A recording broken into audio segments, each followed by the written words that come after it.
Good evening, everyone. I now call to order the regular meeting of the City Council and Housing Authority of Tuesday, March 3rd, 2026. Now, please join me in standing, and we will sing as the video plays the national anthem, and then remain standing for the Pledge of Allegiance. Oh, say, can you see by the dawn's early light when so proudly we hailed at the twilight's last gleaming, whose broad stripes and bright stars through the perilous fight o'er the ramparts we watched were so gallantly streaming, and the rocket's red glare, the bombs bursting in air, gave proof through the night that our flag was still there. Oh, say does that star-spangled banner yet wave o'er the land of the free and the home of the brave? Now the Pledge of Allegiance. Ready? Begin. I pledge allegiance to the flag of the United States.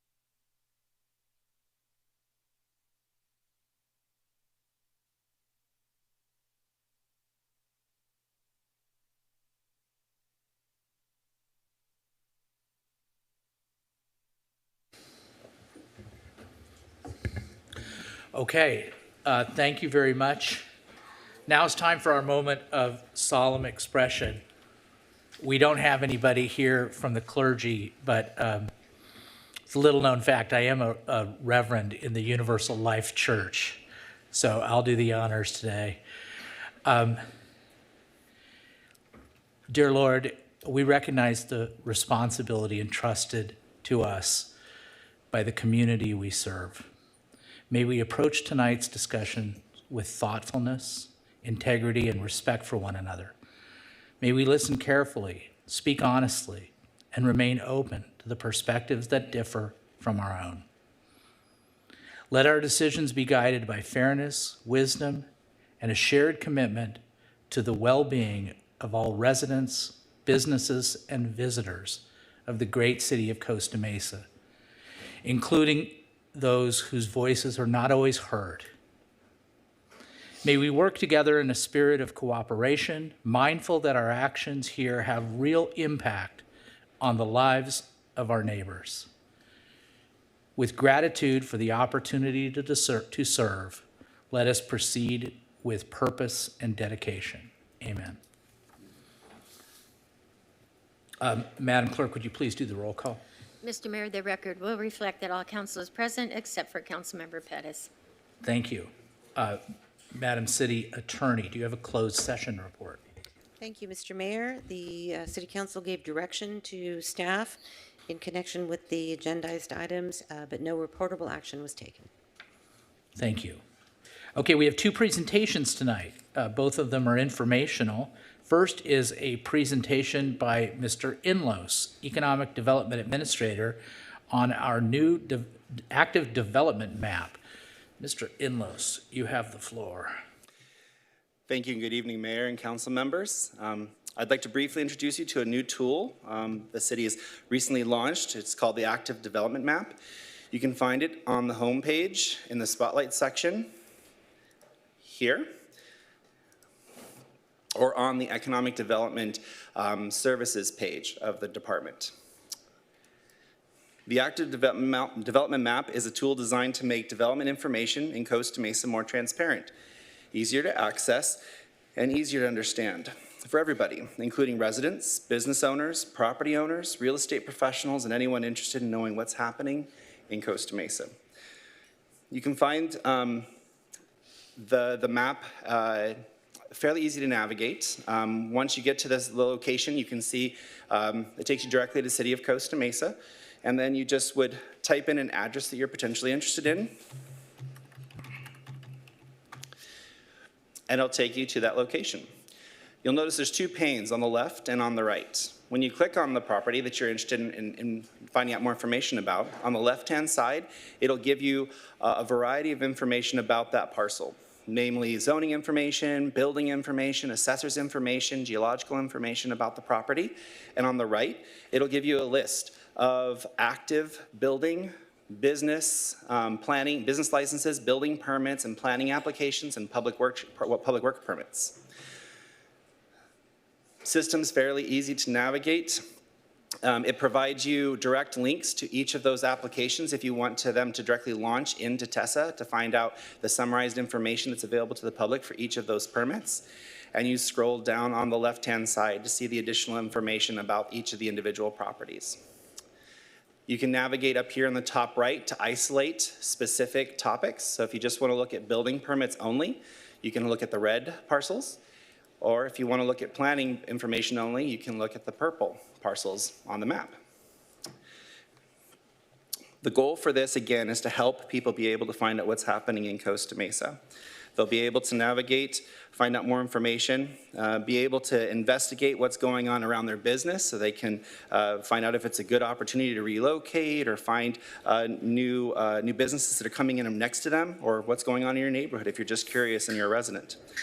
This product is in beta, so we're testing it out and receiving feedback from the public and our colleagues. And I definitely want to give a shout out to the Information Technology Department. They were a big help in making sure this got launched. And then a big shout out to our subject matter experts with TESA and all of our development services colleagues as they helped me beta test this and make sure it was to this point ready for public to kind of look at and start reviewing and continue improving. Our next steps are obviously to continue improving the information that's on the webpage, but then also making sure it's easier to access mobile on a phone, and then potentially adding code compliance information as well. And that's the end of my report. Thank you, Mr. Inlos. Council, do you have any questions of Mr. Inlos? Yes, Councilmember Reynolds. Yeah, a couple of questions. One, could you just describe the difference between the building overlay and the planning overlay? And then I saw Public Works in the corner there. So is that where someone can get, maybe you can talk a little bit about that. I'm curious if that sort of checks the box of having sort of information on our active CIP list. Yes, so if you want to see all of the layers, you can turn on all, or you can go individually. So the building layer is actually our building permits. These are active building permits that are occurring. Everything from a gate permit, a fence permit, a new building, new multifamily housing project that's being constructed or being reviewed to be constructed. Our business licenses are obviously active business licenses that are in the city of Costa Mesa. The planning is planning entitlements. This is anything going through a minor conditional use permit or any kind of application that requires review before it can go into construction or permit process. And then the public works section currently is our public encroachment permits. One of the next steps, obviously, is going to be looking at making sure our capital improvement projects are incorporated into this. Takes a little bit more fine tuning because we're starting to talk about public right-of-way space. Right now, the map is focusing on private property.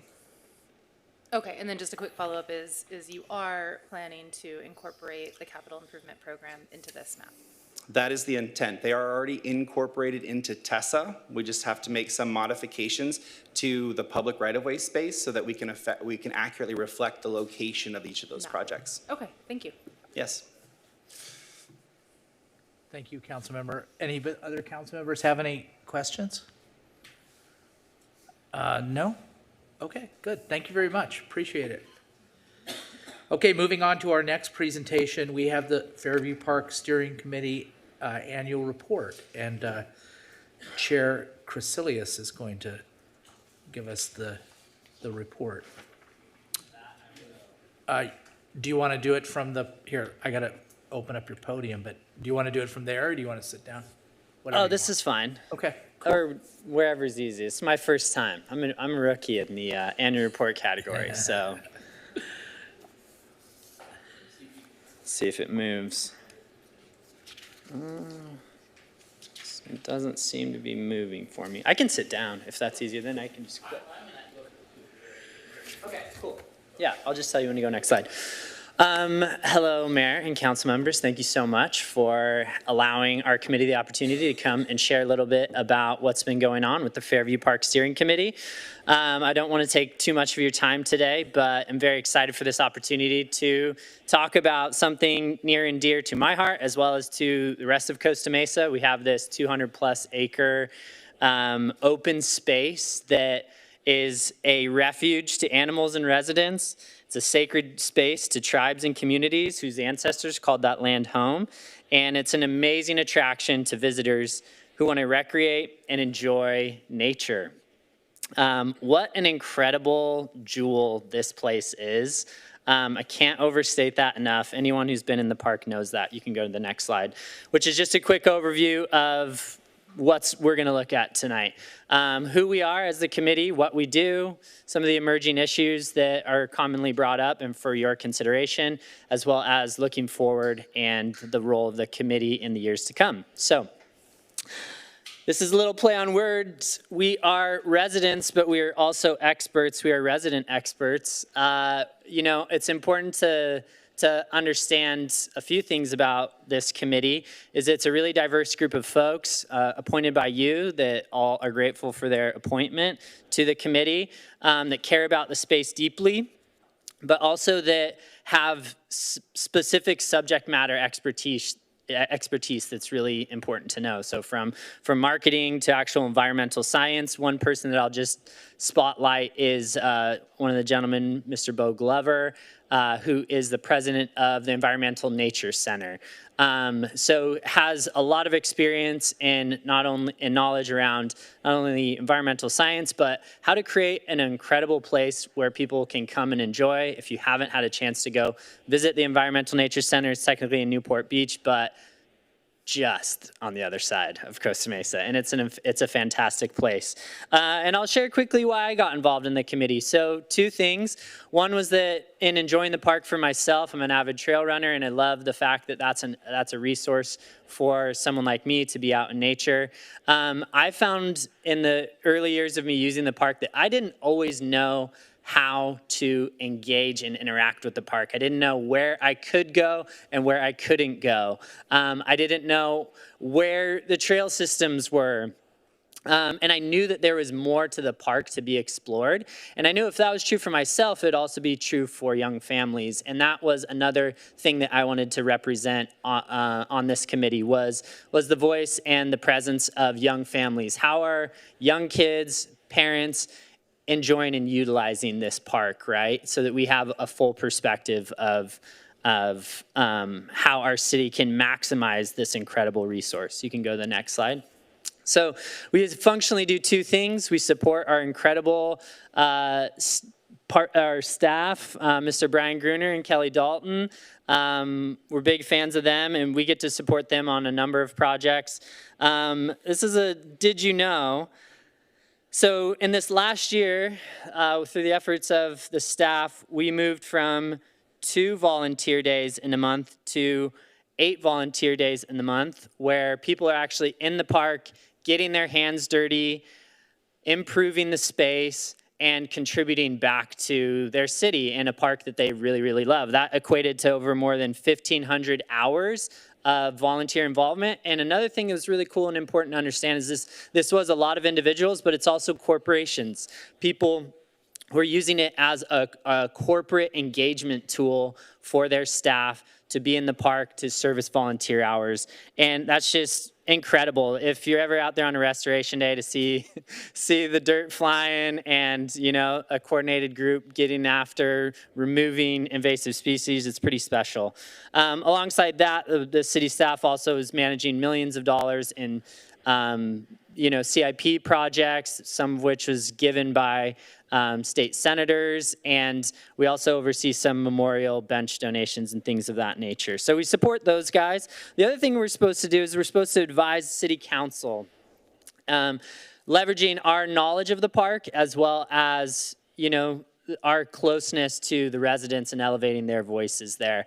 I told my committee, I gave them this same presentation at our last committee meeting, and I said, you know what, guys?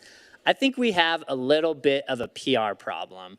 And in the sense that the lines of communication between our committee and city council, I think could really be improved. And I think it would be for the benefit of everybody. So I really just want to take this opportunity to say that we are a really thoughtful, intentional, well-balanced group that loves recreation and conservation of this amazing resource.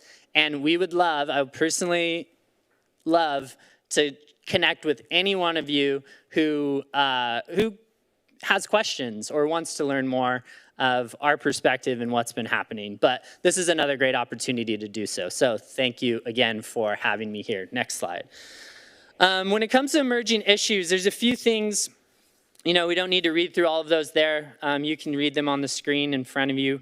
But essentially, when it comes to what we can do for the park, is to make it a safer place where people understand how to use it, and with those infrastructure investments, that they would treat it the way that it's supposed to be treated and the special resource that it is. So the requests upon the behalf of the committee that we would love to just put forth for you would be the request of a full-time ranger on the park site. This is a very unique park. This isn't similar at all to any of the rest of the parks of Costa Mesa, both in size and scope and everything that is sacred and special there. And also to consider increased investment towards infrastructure and maintenance so that, and will be our last slide, which you can go to now, it will really help maximize the enjoyment of the park for all residents. So as you can see, we've sort of listed 3 items here that we as a committee are excited to focus our time, energy, and effort on. And at the end of the day, before I share these things, I just need to say that I'm a huge proponent of people utilizing and enjoying a park. If they do that, they will care for the park. And if they care for the park, they will then want to protect and steward that park in the best way possible. So there are things that we can do as a committee to better do that, and there will be some ways that the city council can continue to support those efforts. So the first thing is through better education and signage at the park, to help people understand the incredible resource that it is, and to understand how to navigate the park. One of the things that is blatantly obvious to me when I go to the park is that there is not a set trail map. If there is not a set and well-designed trail map, how am I, as a new park user, to know where I can and can't go, or really what all of the benefits are of the park? Do people know that there's an amazing trail system on the east side of the park? Something to consider. So we want to be working on that. The other would be starting a docent program to increase public presence and support in the park. There's been some great collaborations happening with other local organizations. There was a recent walk with the city's biologists, and it was super well attended. People loved the opportunity to go and learn about the park, and there's more opportunities that we can do that to create people who truly understand the special resource and how they can enjoy it. And then lastly, I really want our committee to focus efforts on proactively addressing ways that children and young families can engage in the park through bike riding and other means. There are increasingly ways that we've been talking around, I think, as a city, that we need to get more specific on and utilize our efforts to create opportunities for young families to enjoy the park. One of them being a central interpretive area, right? Like where I go and I know these are all the ways I can use this park and the different places I can go and explore. I remember early on in my committee service, I connected with Kelly Dalton and he said, hey, just meet me at the main kiosk at the park. I said, great, I'll meet you there. I'm standing at the main kiosk, or what I thought was the main kiosk, for about 5 minutes. And I'm like, I don't see Kelly. And he's like, no, I'm at this main kiosk over here on the other side of the grass field. And so there's just usability, like it's almost design principles that I think could really, really help people enjoy the park. Go to the last slide, and that's pretty much it. Just another invitation for City Council to reach out if you have any questions at all. We're really looking forward to the years to come and what will become of Fairview Park and how incredible of a resource it not only is, but how much more it can be. So thank you. Any questions? Thank you. Smattering. Yes, you could applaud. Thank you very much, Chairman. So, yes, questions at this time? Any questions? Or questions or comments, whatever? Yeah.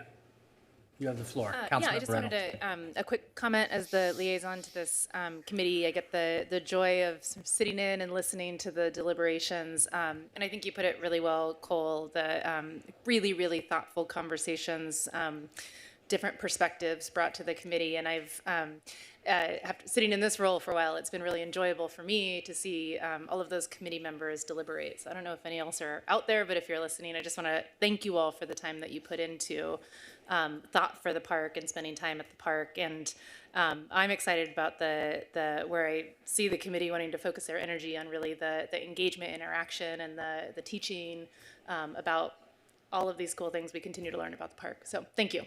Great presentation. So, Cole, I've got a question for you. Yes, please. So, one of the things sometimes we hear from committees is they don't feel as if they have the right, enough direction from the council. And I know that obviously in the last year or so, there's been a real focus on the Fairview Park master plan. So that kind of provided that direction, if you will. Right. Now that that's been voted on and it's moved on to the next phase, do you feel, or the feedback you're getting from the committee is that you have enough direction from the council as to what your next year's plan is, or would you appreciate more feedback from the committee on that? Sorry, the council on that. Yeah, I very much appreciate you asking.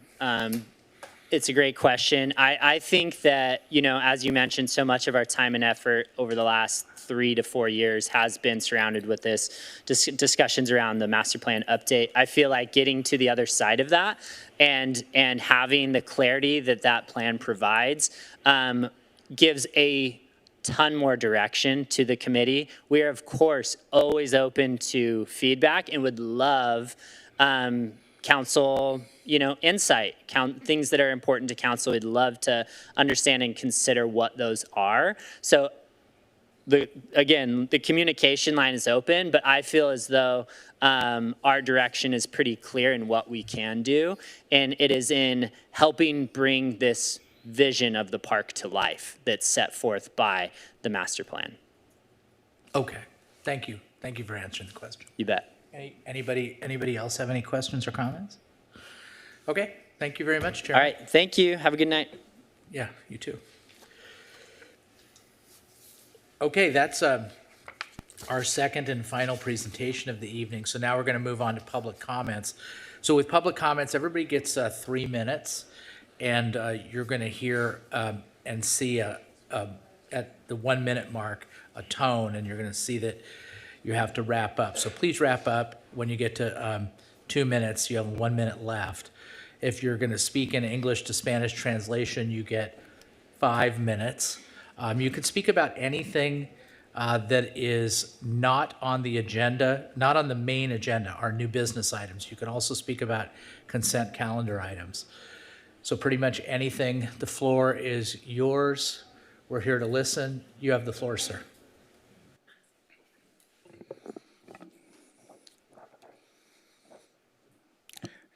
Good evening, Mayor and City Council. It's Roberto with Resilience Orange County and Costa Mesa Unidos. I'm here to urge you to begin systematically tracking all evictions in the city of Costa Mesa.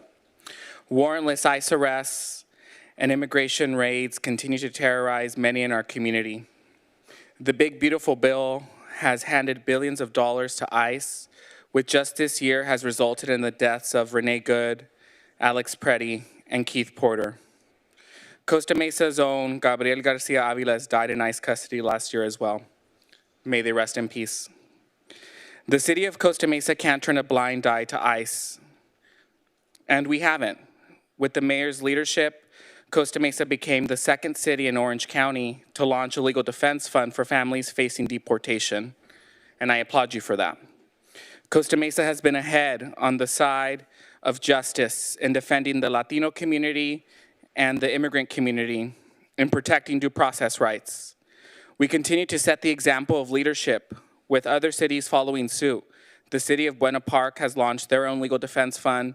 Irvine launched theirs last week, and now Anaheim is eyeing this as well. But the fight for the Latino community and the immigrant community shouldn't end there. Last year, these two items were coupled together, both a legal defense fund and an eviction tracking through a rental registry. The time is now, Mayor and City Council, to begin to systematically track evictions, agendize a staff report.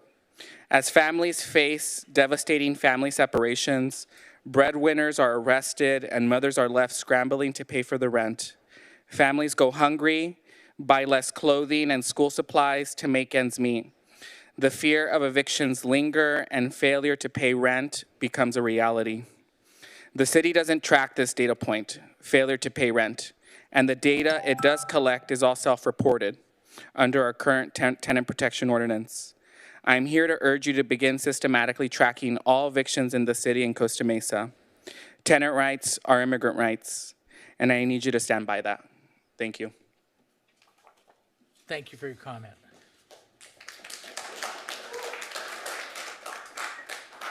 Buenas noches. Mi nombre es Juana Trejo y soy promotora de salud del condado de Orange. Sé que vamos a parecer discos rayados, pero tuve una conversación con Manuel antes de entrar aquí.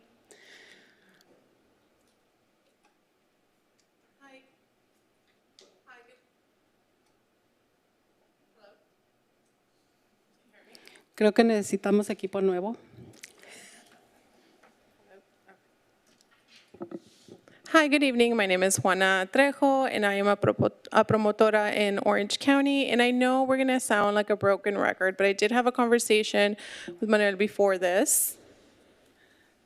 La clase de registro que nosotros necesitamos no es que registren sus propiedades, es que registren por qué están siendo desalojados sus inquilinos, ¿verdad? Porque sabemos que en este tiempo hay muchas unidades que están desocupadas, pero no sabemos el motivo por el cual están siendo desalojados, si con causa justificada o con causa justificada o porque fueron deportados. El mismo Loren Gameros comentó la vez pasada que él estaba asombrado por la propiedad que se estaba vendiendo cerca de donde él vive, pero él no sabía ni siquiera por qué se estaba vendiendo. Y es lo que queremos saber, simple y sencillamente eso, que haya una lista de por qué la gente está siendo desalojada. No es otra cosa, no estamos pidiendo, hey, tú como dueño tienes que registrar su propiedad. No, solamente queremos tener datos para saber cuáles son las cosas en las que nosotros tenemos que seguir abogando, porque es justo que nosotros sepamos, como residentes de Costa Mesa, a dónde se está yendo la gente. En la historia, y ustedes lo saben, si ustedes están viendo algunas, ¿cómo se dice?, de páginas de rentas y de ventas, nunca había visto tanta en venta como ahora y en renta. Pero lo que queremos saber, ¿qué es lo que está pasando? Vivimos aquí. Si el día del mañana ustedes ven que hay muchas propiedades desocupadas, a ninguno de ustedes les va a llamar la atención el por qué.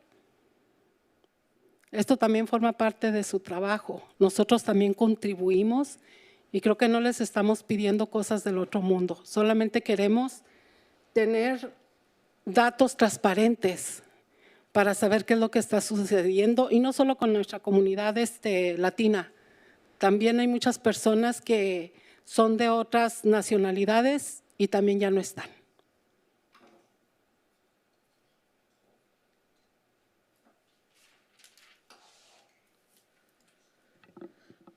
So we need a registry, and we're not talking about a registry to register your property. We're talking about a registry to know why tenants are being evicted. Because At this time, there's a lot of units that are not occupied, and we don't know why they're being evicted. We don't know if they're being wrongfully evicted or with just cause or not. And even Lauren Gamarez mentioned last time that he was shocked at the property that was being sold near where he lives, that he didn't know why it was being sold. So that's all we want to know. We just want to know. We want to have a list of evictions and why they're happening. We're not really here asking anything out of this world. We're not asking for owners to register their property. We just want to have clear data that shows what we need to continue to advocate for. I think it's fair as residents here in Costa Mesa that we know what's going on. I think in the whole history of Costa Mesa, there's never been as many pages for things for rent and even for sales. There's just been so many things that are selling. And so we want to know what's happening. We live here. And we want to make sure that we know why these properties are vacant or unoccupied. I mean, wouldn't you be wondering why all these places are not occupied? It's part of your job as well to know. And that's really all we're asking for. It's just so we can have transparent data so we know what's happening. And it's not just concerning the Latino community. There's other people here from other nationalities who are no longer here as well. Thank you. Gracias. Thank you. Yes, sir.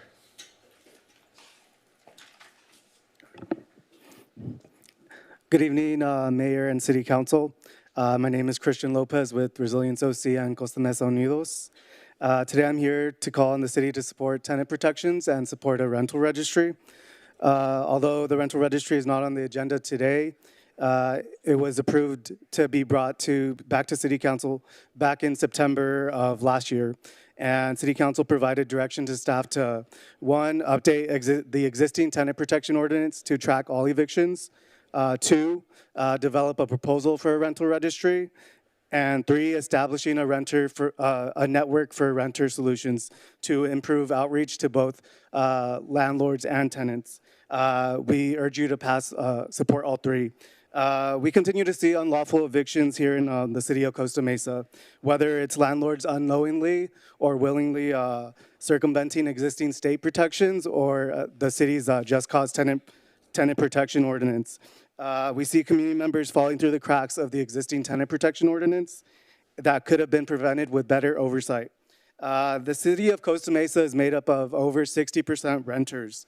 The city has a duty to be at the forefront of addressing renter issues. A rental registry will support the systematic tracking of all evictions and improve communication channels for both tenants and landlords.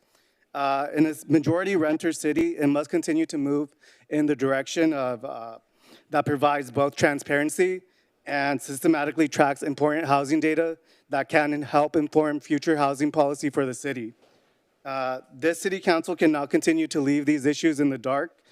A rental registry is common sense policy for a majority rental city. We also call on the city to take proactive measures to bring renters into the community, into the discussion of a rental registry and any future policies that do directly impact tenants. There's fear that these type of policies may negatively impact tenants. Why not bring renters into the discussion, just as we like to include landlords and the apartment association in these type of discussions? We are not alone in this fight for tenant protections. Other community partners, including Promotoras de Salud, Orange County Environmental Justice, Latino Health Access, Tenants Together, Chispa, and Food Not Bombs have signed on in support. We call on the city to take action in addressing these lack of data and transparency, agendize a rental registry, and support one. Now is the moment to act. Renters can't wait anymore. Thank you.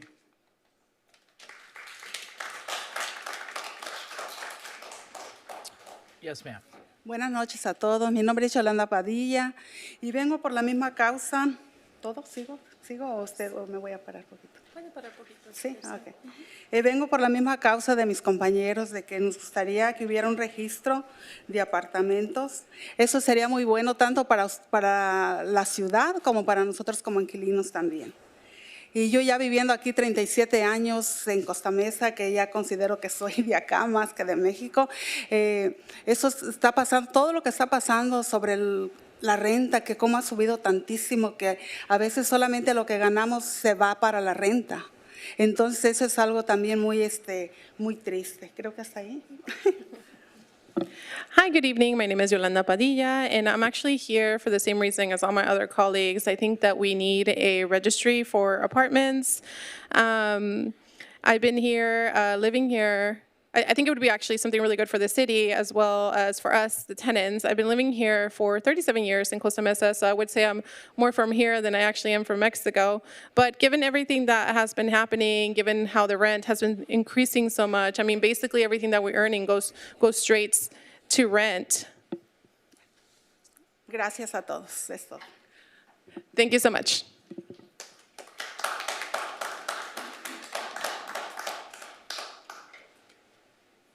Hi there, my name is Brooke. I'm a constituent, District 1, and an organizer with Food Not Bombs Costa Mesa. I'm just here tonight to follow up on the motion from the 217 meeting to conduct an audit of the flock surveillance cameras in the city, and just wanted to follow up on that and see when we might expect that to be completed.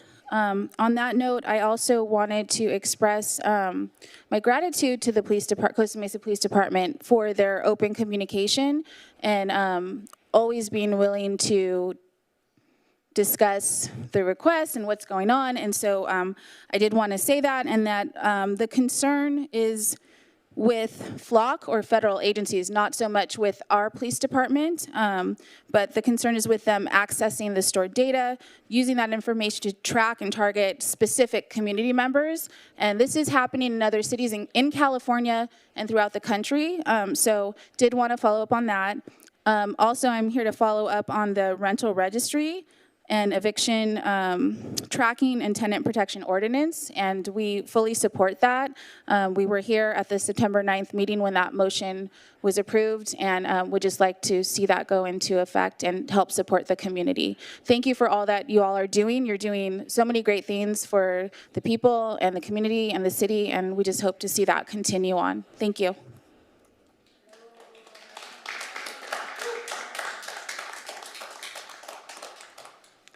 Hi, my name is Joseph Robochak, and unfortunately, my representative or council member is not here.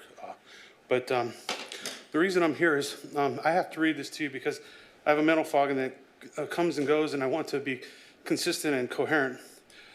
Mayor and city council members, I want to first say that I should attend more city council meetings.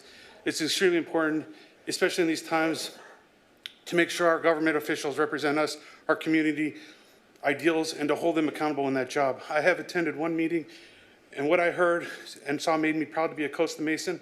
I would like to commend those city council members who appear to focus on taking care of the community and the individuals who reside, work, and enjoy our city.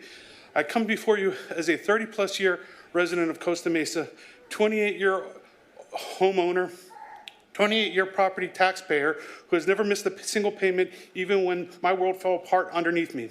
For 28 years, I have provided high-quality housing at below-market rates to many Costa Mesa families and citizens. My below-market rents have allowed my tenants a quality of life and financial stability within our great city, many of whom were able to save up and become homeowners themselves. I believe in maximizing quality of life over maximizing profit. I treat my tenants like they are a special community within our community. I perform my duties as a citizen and vote in every election. I have worked diligently to keep my neighborhood safe and secure by being a vigilant neighbor and community member.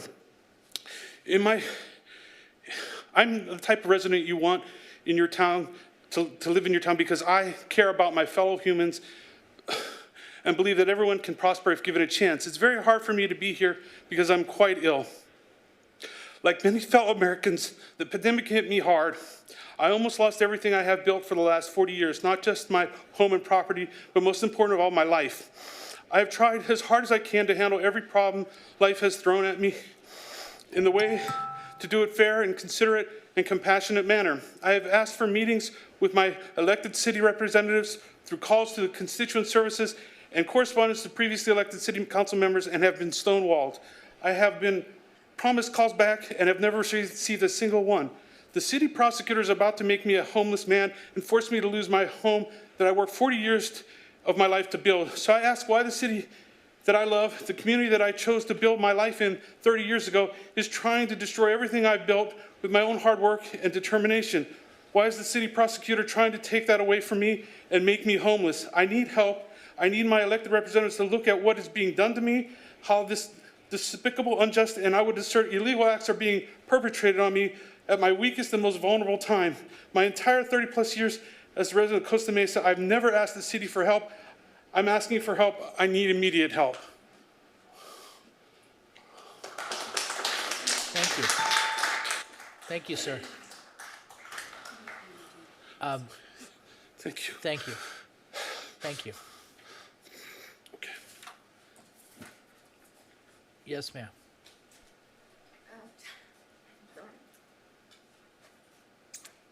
I'm sorry. My name is Min Park. I'm actually Joseph's caretaker. I'm sorry, I got emotional. Without my assistance, he would have died at home. He was unable to do the most basic things, like standing for any length of time, cooking or feeding stuff,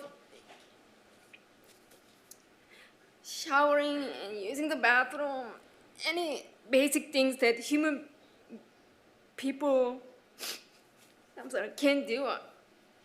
I'm here to tell you that I've witnessed firsthand arrest, removal of a man who was so sick that he was basically helpless at the time. I begged them not to take him, explaining how sick he was. They took him to jail over claimed code enforcement violations. In all my years as a caretaker, I've never witnessed such a callous disregard for extremely ill individual. I witnessed them search his entire property for any code violation, claiming there were like a rodent infestation and a health code violation. I had been personally taking care of him and can't say that there was never any rodents or health violation. I personally watched and cleaned this home where he was bedridden the whole time. I think the city council and the mayor need to look into the misconduct of both code enforcement officers and city prosecution. That is just plain wrong and unjust. And this man needed help, and instead he was taken to jail like a criminal. Thank you for listening. I am sorry. Thank you. Thank you, ma'am. Yes, you have the floor.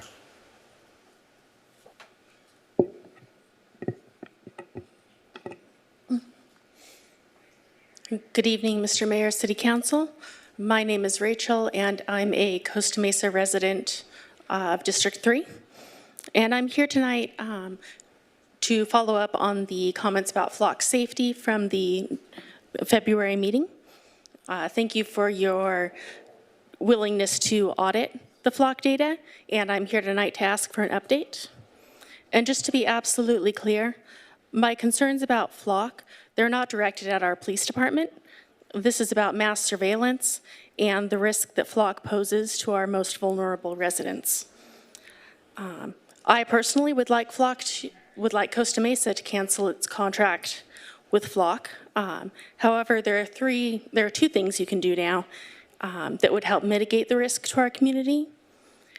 First is to change your ALPR data retention policy from a full year to a limited period. The lower the better, but 30 days maximum, I would suggest.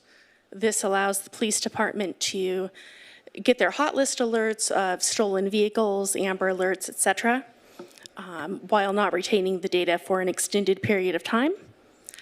And second, turn off access to Costa Mesa's ALPR data to any agencies except the Costa Mesa Police Department. If any other agencies would like the data, they can file a warrant or request a warrant. Thank you. Thank you, ma'am. You have the floor. Buenas tardes a todos. Mi nombre es Carmen Ramírez. Tengo más de... El 27 de enero cumplí 35 años aquí en Costa Mesa. Y ya extrañaba mis juntas en la ciudad. Ustedes saben por todo lo que hemos estado pasando en nuestra comunidad latina. Pero aquí estoy otra vez. Soy parte de Costa Mesa Unidos y promotora de salud. Y estamos otra vez, como dijo Juana, como disco rayado. Volvemos a lo mismo. Nuestra gente está siendo atacada otra vez. Queremos datos y transparencia, porque en nuestra calle College, en el Distrito 2, fueron 6 familias desalojadas sin motivo. Ellos ni supieron por qué, solamente les pidieron los apartamentos y tuvieron que salirse. Y no sé, ahora en esos departamentos hay gente que se mete, me han dicho que hacen drogas ahí, que están haciendo cosas ilegales en esos departamentos.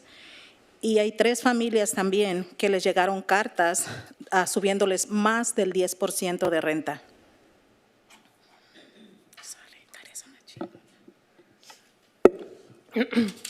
Hi, good evening. My name is Carmen Ramirez. And actually, the 27th of this past month of January, I've been here now for 35 years here in the city of Costa Mesa, and I really missed coming to the council meetings. I mean, I think you all know what we've been going through, so we're happy to be back here again. I am also a part of Costa Mesa Unidos, as well as a health promotora.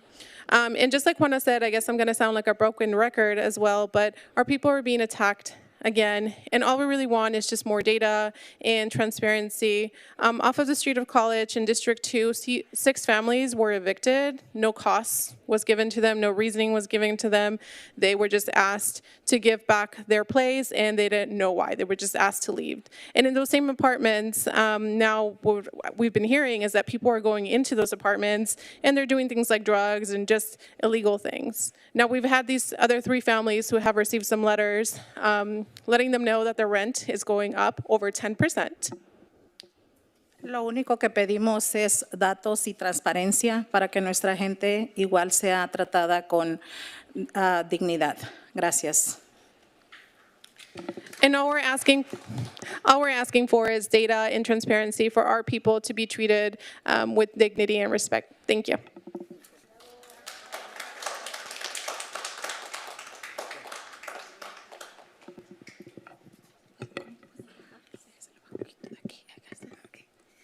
Muy buenas tardes, mi nombre es Iris Zúñiga, soy vecina de Costa Mesa por 27 años, pertenezco a Costa Mesa Unidos, voy a ser breve, únicamente pedirle a la mesa directiva que por favor nos apoyen con el registro de los apartamentos, con esta iniciativa, es lo que es primordial para cada uno de las personas que estamos rentando, porque no hay control y de esta manera comenzaríamos a ver quiénes son las personas que evacúan así sin derechos. Y tenemos derechos porque ponemos la cantidad de dinero que trabajamos a la persona que nos está rentando y sin qué ni para qué tenemos que de repente salir a rentar un motel para poder hacer esa transferencia tan dura. Gracias a todos por escucharnos y que nos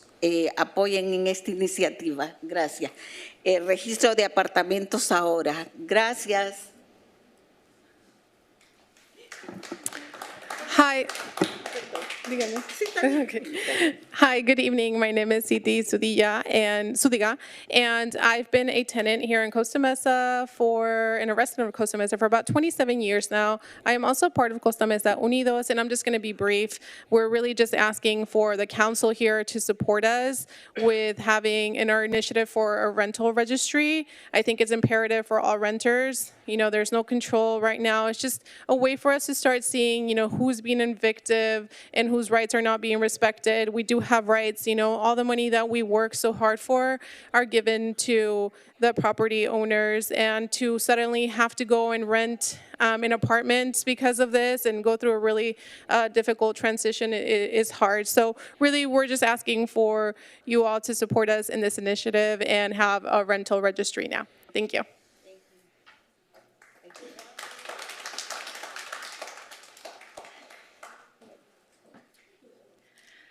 Hi, oh, sorry. Hi, my name is Danielle. I'm here in honor of the Washetos who were brutally attacked over the summer, in recent months by ICE. I had the privilege of gaining trust with them and hearing their stories about the kidnappings, and I witnessed kidnappings and I witnessed the raids that took place there.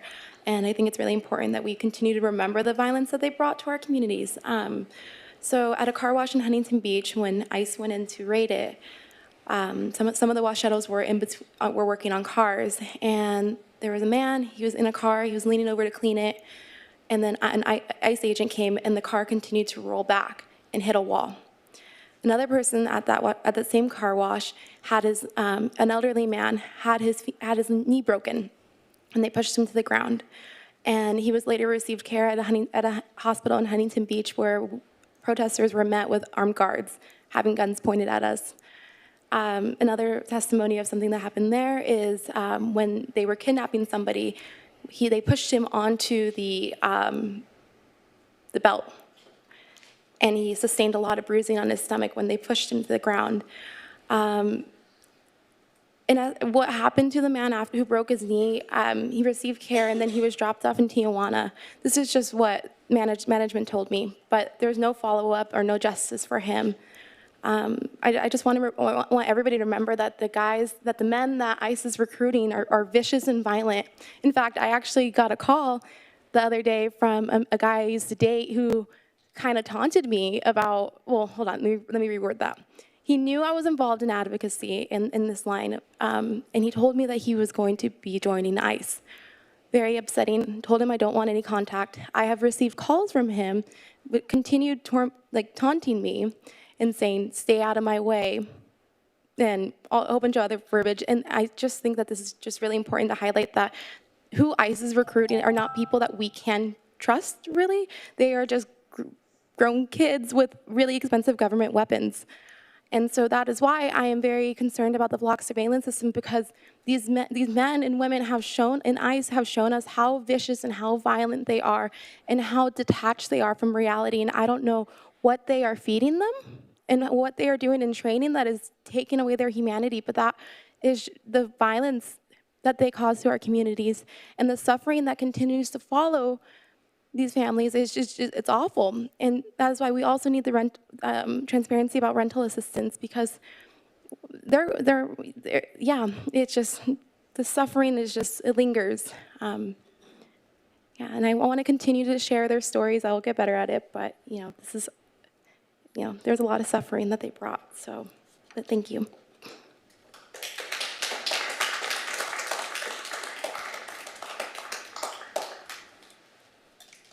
Hi everyone. I had a video to show. I'm not sure if you guys made it ready.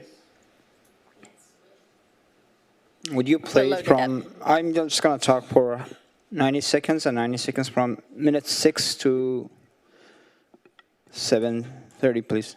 Would you just fast forward to 6? We'll start it at the beginning. No. Could we just... Hold on one second. Yeah, scroll it, please, to Let me introduce 6. myself, Mrs. John, please. What's that? Let me introduce myself first, if it's possible. Of course, yeah. Yeah, my name is Tanir Vakili. I am a social activist, especially for the peace in Middle East. I am returning student and also math tutor in Orange Coast College.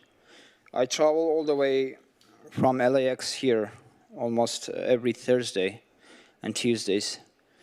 This video that you are going to see is on the election night on November 6th, if I'm not mistaken. Could you just pass it forward to minute 6, please? Let's stop his time. We need to let's get the video queued up. 6. No. Minute 6. On the left, Tony. See, if you scroll it all the way over until it shows minute 6 on the left, that's when he wants it, to minute 7:30 or whatever. You're getting there. Okay. Hold on. Okay, minute 6. Let's start the time. Go. Before we go, yeah. You're going to run out of time. You want us to watch the video? Okay, go ahead. I want to just tell something, but it's fine. Well, maybe tell it if we get to have time at the end. Go. I'm glad that we don't have audio on it. I will explain why. You can talk on the audio if you want. Talk on top of it. So there was a female officer. I'm not sure if she's here or not. I was hoping when a female officer become a chief of police, you know, the matters in the hands of the Costa Mesa police will be different. I used to be a student in Costa Mesa as an Iranian-born Middle Eastern, and I was harassed by a police of Irvine every single time when I was riding my bicycle to work. And I came to this country because we didn't have a voice as a minority. If you are a minority in Iran, you cannot play soccer in elementary school.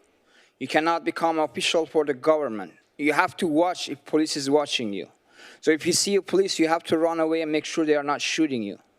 This is a reality of minorities in my country and in the Middle East, especially the countries that have a war. So my father wanted me to come to America so I can have a voice. But I believe after all of these years, I still have the same problem. I already told these officers that I have a disability. I have ADHD. I cannot communicate with 3 people. And each of them are bullying me with different questions that I cannot answer.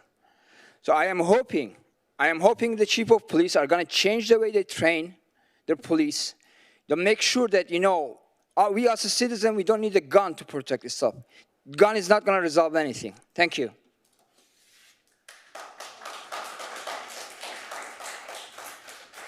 Madam Clerk, do we have anybody on Zoom? No, Mr. Mayor. Okay, we'll close public comments. So this is the time for the council member committee reports, comments, and suggestions. First up is from District 1, Councilmember Mike Bewley. Thank you, Mayor, Council, members of the public. I'm going to be brief tonight, just comment on the presentations first. I did actually see the active development map pop up on my Instagram over the weekend, and I was impressed, and it was great. I was looking forward to the presentation tonight. You know, I'm a big proponent of transparency, and nothing better than when the neighborhood and the neighbors are wondering what's going on over there, what's this business coming in, and it really is, even though it's just the beta at this point, it really is very accessible, and the detail in it is pretty impressive. Just shout out, I was out at the launch or first pitch, opening day of Costa Mesa Little League. Mayor was out there with me, Pettis, Chief LaPointe, Chief Pyle, and a whole bunch of staff, and it's just a great way to kind of kick off the spring into summer season, and it's a great community event, and it was great to be part of that.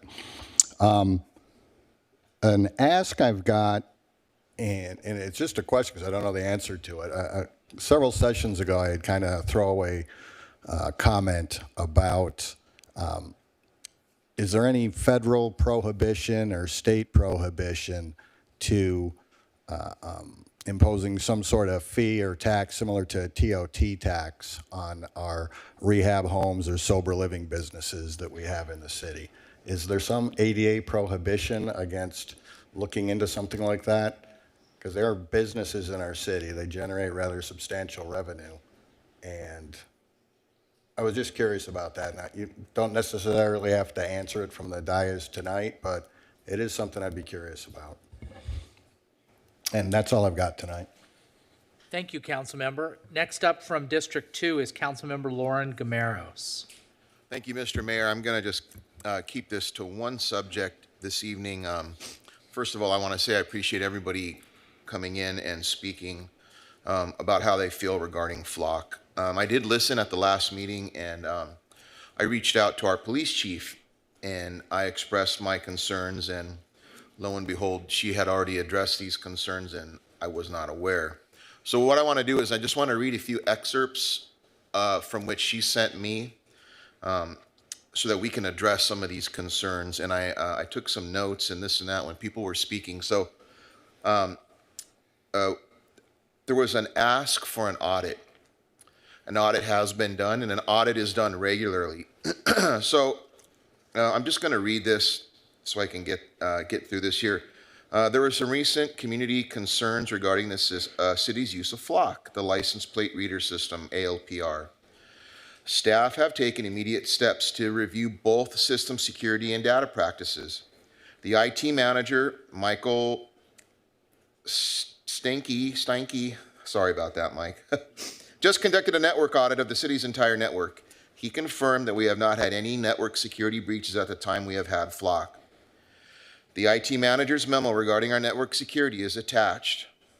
The IT manager and his team constantly monitor the network and ensure that the data is safe. Secondly, the police department conducted an administrative audit of Flock's platform's data sharing settings and their access logs. They confirmed 5 things. The first thing is that the police department Flock system administrator conducts weekly audits as well to further ensure Flock account users are not conducting unauthorized searches and no unauthorized organizations have access to our data. That's very important. Second, sharing with federal agencies is not possible the way our Flock system account is configured.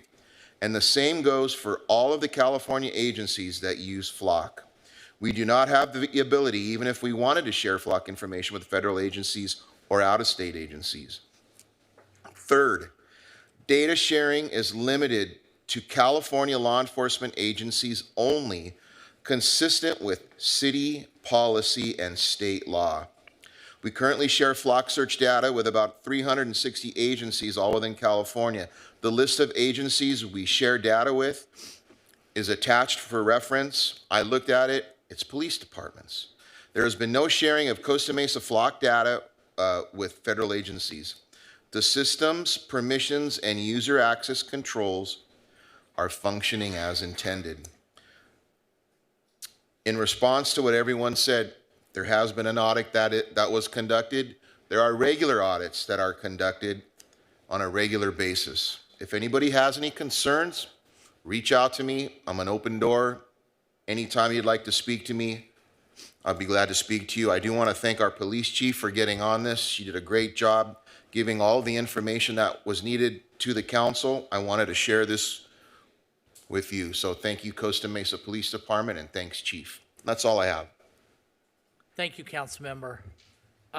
Next up from District 3 is Councilmember Andrea Marr. Yeah, and just to be clear, that audit was conducted at the request of all of council based on comments from the last meeting.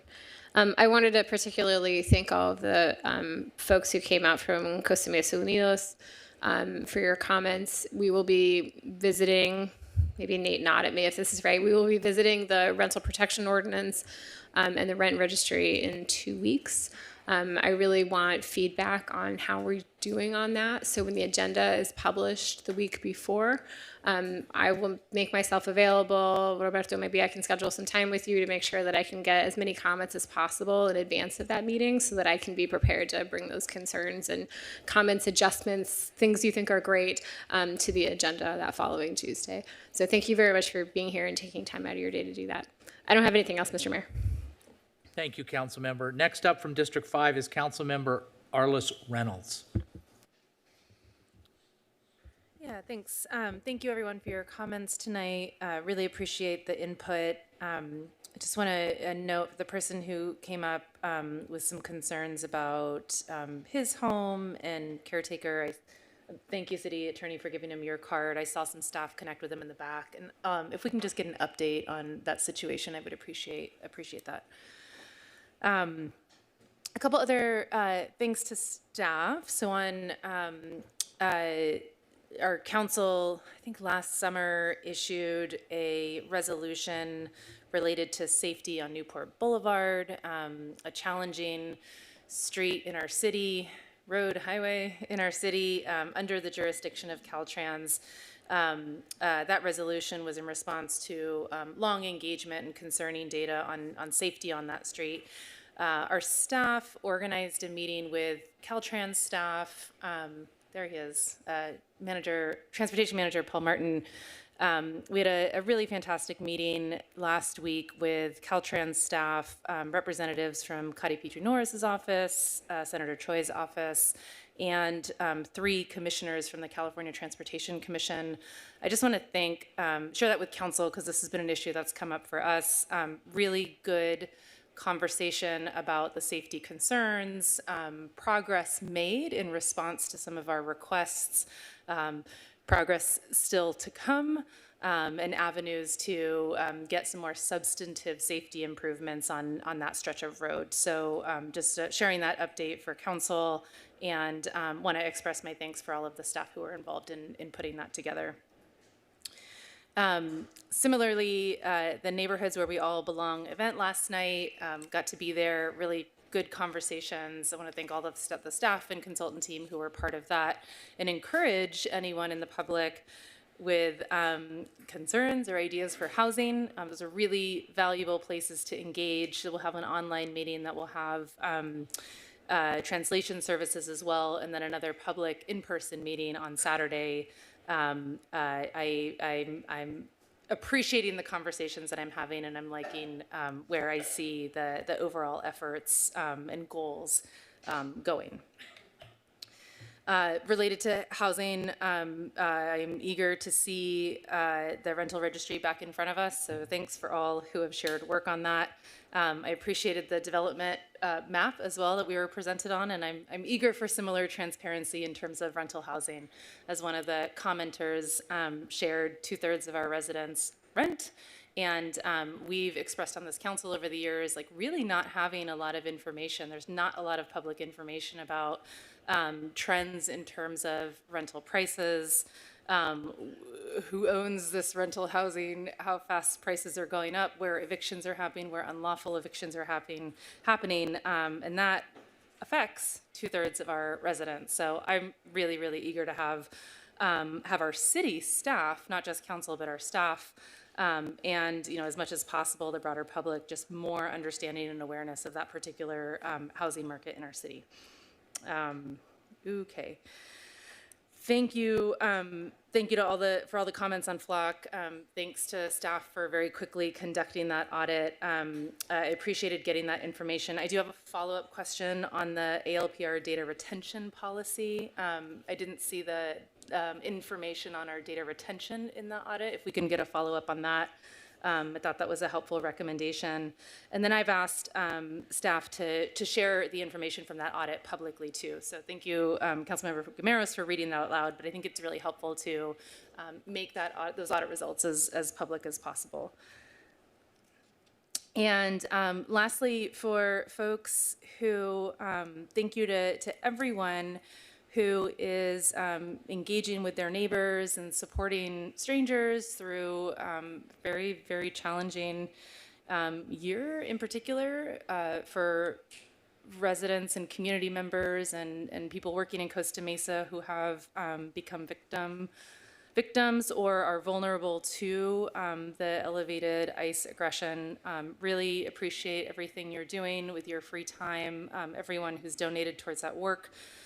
Volunteers are organizing an event to continue to invite people into that work and train people to be sort of watch supporters, whether that's at car washes or we've got folks who are volunteering at schools. So there's an opportunity to come into some more of that training on March 11th in the evening. So that's March 11th, 5:30 to 8:30. There's a training hosted in Costa Mesa, and you can follow Costa Mesa Mutual Aid on Instagram for a way to sign up. Probably talk to several people in this room, or shoot me an email and we'll get you connected to more information on that. Thank you. Thank you, Councilmember. Now we're going to go to our Mayor Pro Tem, Manuel Chavez from District 4. Thank you, Mr. Mayor. Thank you, everyone who joined us and shared your comments. We look forward to voting on your item when it comes to us next council meeting. Just two quick comments I wanted to make today. The first is I wanted to give a general thank you to the Mexican Consul of Santana and the Consul General, Mahaira Baltazar. Last week, she was in District 4 sharing information with the residents about what rights they have as Mexican nationals in the United States of America. It's super important that as things heat up, we all know our rights, and we do have rights, regardless of our status in this country. And checking out your local consulate general of your home country, if that applies to you, is a good place to start. But again, I do want to thank Mahaira Baltazar and the rest of the consul general team for being in my district, sharing those resources and information. And finally, for the seniors in my district, I had 2 seniors contact me this week over the past week about seeking just help with food assistance. And I do want to promote a couple of things. As always, as we all know, we do have the Someone Cares Food Kitchen off of 19th Street that offers free food to everyone without any questions asked. So if any point anyone in the community needs a quick bite to eat for lunch, they can stop by there and get a free food, no questions asked. We also have Meals on Wheels through the Senior Center on 19th Street in Pomona. So if you or someone you know needs access to cheap, quality, good food, please go check it out. It's really important resource for our seniors. I know money could be tight, but don't let that be an issue to giving you guys good, healthy foods. So again, Someone Cares Soup Kitchen. If you need a free food for anyone in the community, and if you're a senior and want a more balanced meal for a cheap cost point, check out the Senior Center. And those are my comments today. Thank you. Thank you very much. Yeah, I just have a few comments. I agree with Councilmember Bewley. The Little League opening day was terrific.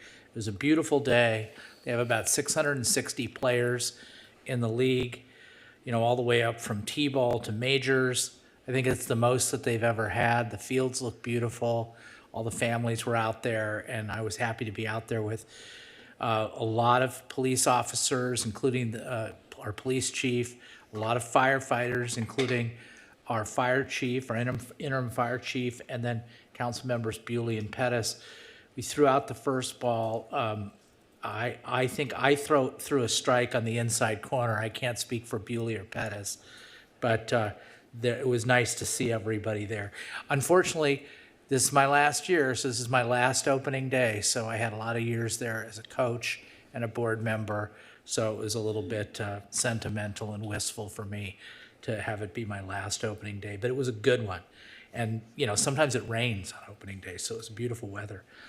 So in my professional capacity, I had occasion, I don't go to many council meetings in other jurisdictions, but I was out in Moreno Valley, and I saw something that I want to share with you. I think some of you will be interested in. They do, so 61% of Moreno Valley is Latino, 61%. Moreno Valley is the second largest city in Riverside County. It's just really right adjacent to Riverside, if you guys are familiar with that. Over 200,000 people live in the city. And our chambers are much nicer, but they have a feature that I think I'd like us to look into. When anybody's speaking, they have on the wall a screen, and the screen is cut in half. And on half of the screen runs a transcript of the meeting in English, and on the other half of the screen is a transcript of the meeting in Spanish, right? And so I've said this a lot with other jurisdictions. If they can do it in Moreno Valley, we can do it in Costa Mesa. So I think we should look into it.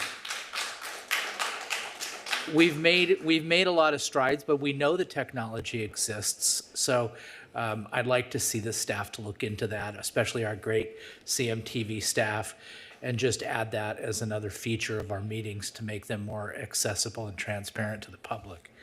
And then presumably you can get a transcript. I mean, if it's rolling on the screen, it must be kept somehow. So that also is something that the public can look back on and very easily pluck statements that we make or their own statements out of the written record.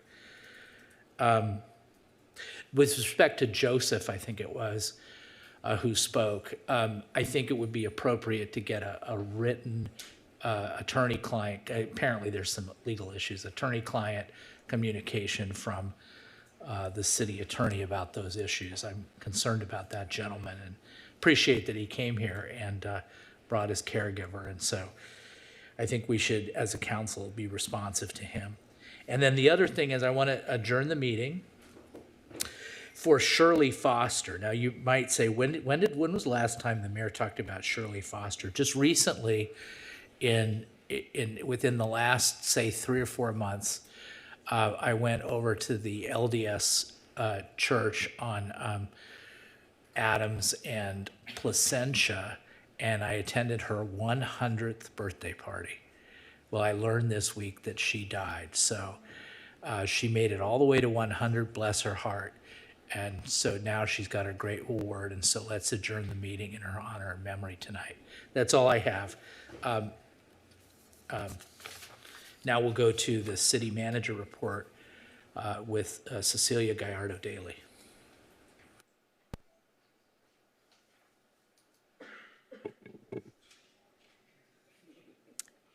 Thank you, Mayor, City Council. Good evening, everyone. The city is looking for new committee members. Tonight, we urge you all to practice caring. Then care for your city. Take the next step, apply to serve on a city committee. The future of Costa Mesa is shaped by neighbors like you. Bring your voice to the table and help recommend what's next. Be part of the conversations that matter. Apply today at costamesaca.gov/apply.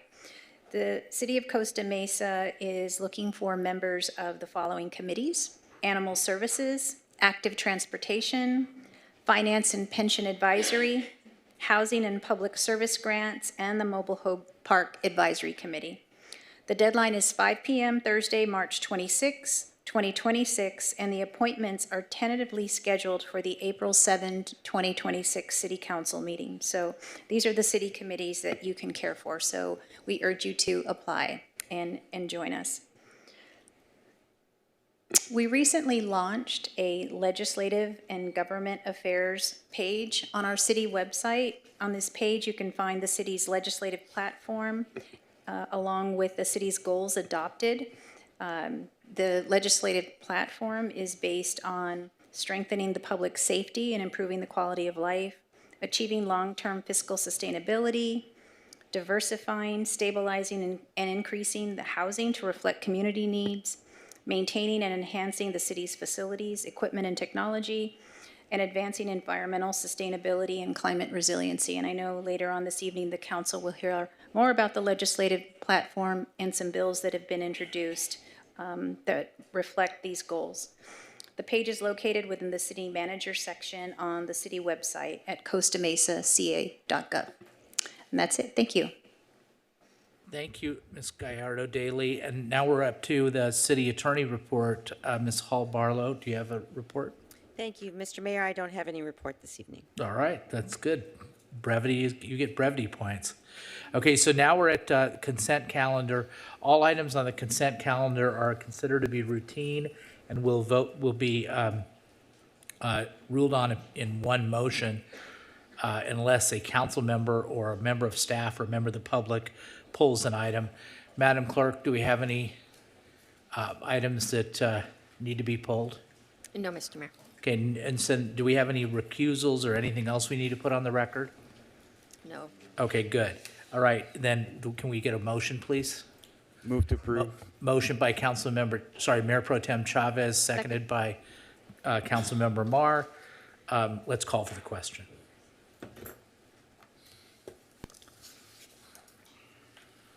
Councilman. Motion carries 6-0. Excellent. Okay, so we don't have any public hearings or old business, so we do have 3 new business items tonight. Number one is, I'll let the city clerk read item number 1, new business item number 1. Thank you. This is the Traffic Impact Fee Program update and the presentation by Mr. Martin, Transportation Services Manager. Mr. Martin, you have the floor. Good evening, Mayor and Council.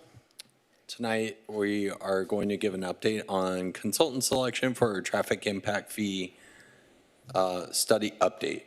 I'm going to hand it over to Ramin Nikui, our senior civil engineer, for the presentation. Ramin? Good evening, Mayor, Mayor Pro Tem, and council members. Tonight, we'll be sharing with you the Traffic Impact Fee Program update. So a quick background on the Traffic Impact Fee, also known as the TIF. The Traffic Impact Fee is a development impact fee that funds transportation system improvements necessitated by land development projects. It was first established in 1993 through a council ordinance, along with the Traffic Impact Fee Ad Hoc Committee to oversee annual fee updates. The traffic impact fee legally requires a nexus study that demonstrates the relationship between new development, traffic impacts caused by that new development, and the projects funded by the fee to mitigate those impacts. The traffic impact fee is required by OCTA to maintain Measure M2 eligibility. The last major update to the traffic impact fee was conducted in 2018 that added projects from the adopted active transportation plan to the TIF program. Typically, the traffic impact fee is updated every year around November, December through council resolution. Recently, a new one of the newer laws, AB 602, now requires the major updates to occur every 8 years. So we're due for it this year. The Traffic Impact Fee Ad Hoc Committee sent a letter to City Council in November of 2025 supporting an update of the Traffic Impact Fee program and to bring the TIF into compliance with the newly passed state laws. There's also a need for the new TIF program to be consistent with statewide goals for vehicle miles traveled, also known as VMT, and a reduction of greenhouse gases. The city issued a request for proposals in November of 2025, and we received 5 proposals.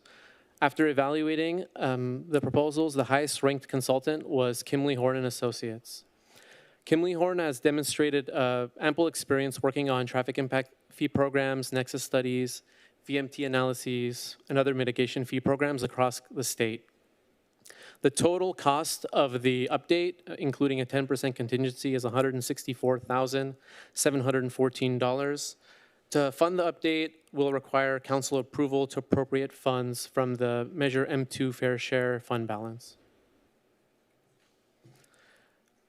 If the City Council awards the agreement, the project will span over the next 8 months from October 2026 to from March to October. There'll be ample opportunities for public input. Up to 4 traffic impact fee ad hoc committee meetings are scoped, up to 2 city council meetings. Upon completion of the new nexus study and the fee program, we'll have a new ordinance and resolution to establish the updated program that will be brought to this brought forward before the city council. City staff is aiming for this to occur in November, which is typically when the traffic impact fees are brought to the council to be updated. In conclusion, city staff recommends that the city council approve all the recommendations outlined in the staff report. Thank you, and we're available to answer any questions. Thank you. Any questions from the council? No? Okay. We're good. Let's hear from the public. Anybody from the public wish to be heard on this matter? I see Mr. Martinez is Mayor, coming can I up. ask just a quick question? Staff looked disappointed that I didn't have any. So this is as I understand it, a one-time study to kind of update our methodology and sort of approach to mitigating traffic impacts. Is that right? Is there a, when would you expect to do another study like this, if that would even be on the horizon? Yeah, so this scale of update is supposed to occur every 8 years. 8 years. Yeah, we can have yearly updates, updating the project costs that are in the Nexus study, and whatnot. But this level of update happens every 8 years. And the consultant, part of their scope is to look at different methodologies for the program, look at best practices, what are other cities doing, what are some of the newly adopted programs, and then provide recommendations to the city. Yeah, okay, thank you. Yes, sir. Thank you, Mr. Mayor, members of the City Council. Roughly the same comment I gave when we last updated our traffic impact fee program is to make sure that this update includes consideration of the recently adopted SB 358 by Senator Becker. That Senate bill requires a lower traffic impact fee in developments that are close to certain kinds of uses that would be described as areas that make places more walkable, things like more grocery stores, things of the like. So that Senate bill is now law, and I didn't see it mentioned in our staff report or in the consultant's proposal. So I want to make sure that we include this recently adopted state law as we update our traffic impact fees. Thank you. Thank you very much. Anybody else? Anybody on Zoom? No, Mr. Mayor. Close public comment. Councilmember Reynolds, you have a motion? Yeah, I'll move staff recommendation on this item. All right, I'll second. And I saw your head nodding. Can you confirm that this scope would incorporate current law? Yes. Yes. Yes. Okay, good. Thank you. No comments other than have full confidence in our transportation team managing this project. Thank you. Yeah, great job. Thank you. If there's no other comments, let's call for the question. Motion carries 6-0. All right, well done. Now we have new business item number 2. Madam Clerk, would you please read the title? This is the 2026 legislative update and presentation by Mr. Barkman, Government Affairs Manager. Mr. Barkman, you have the floor.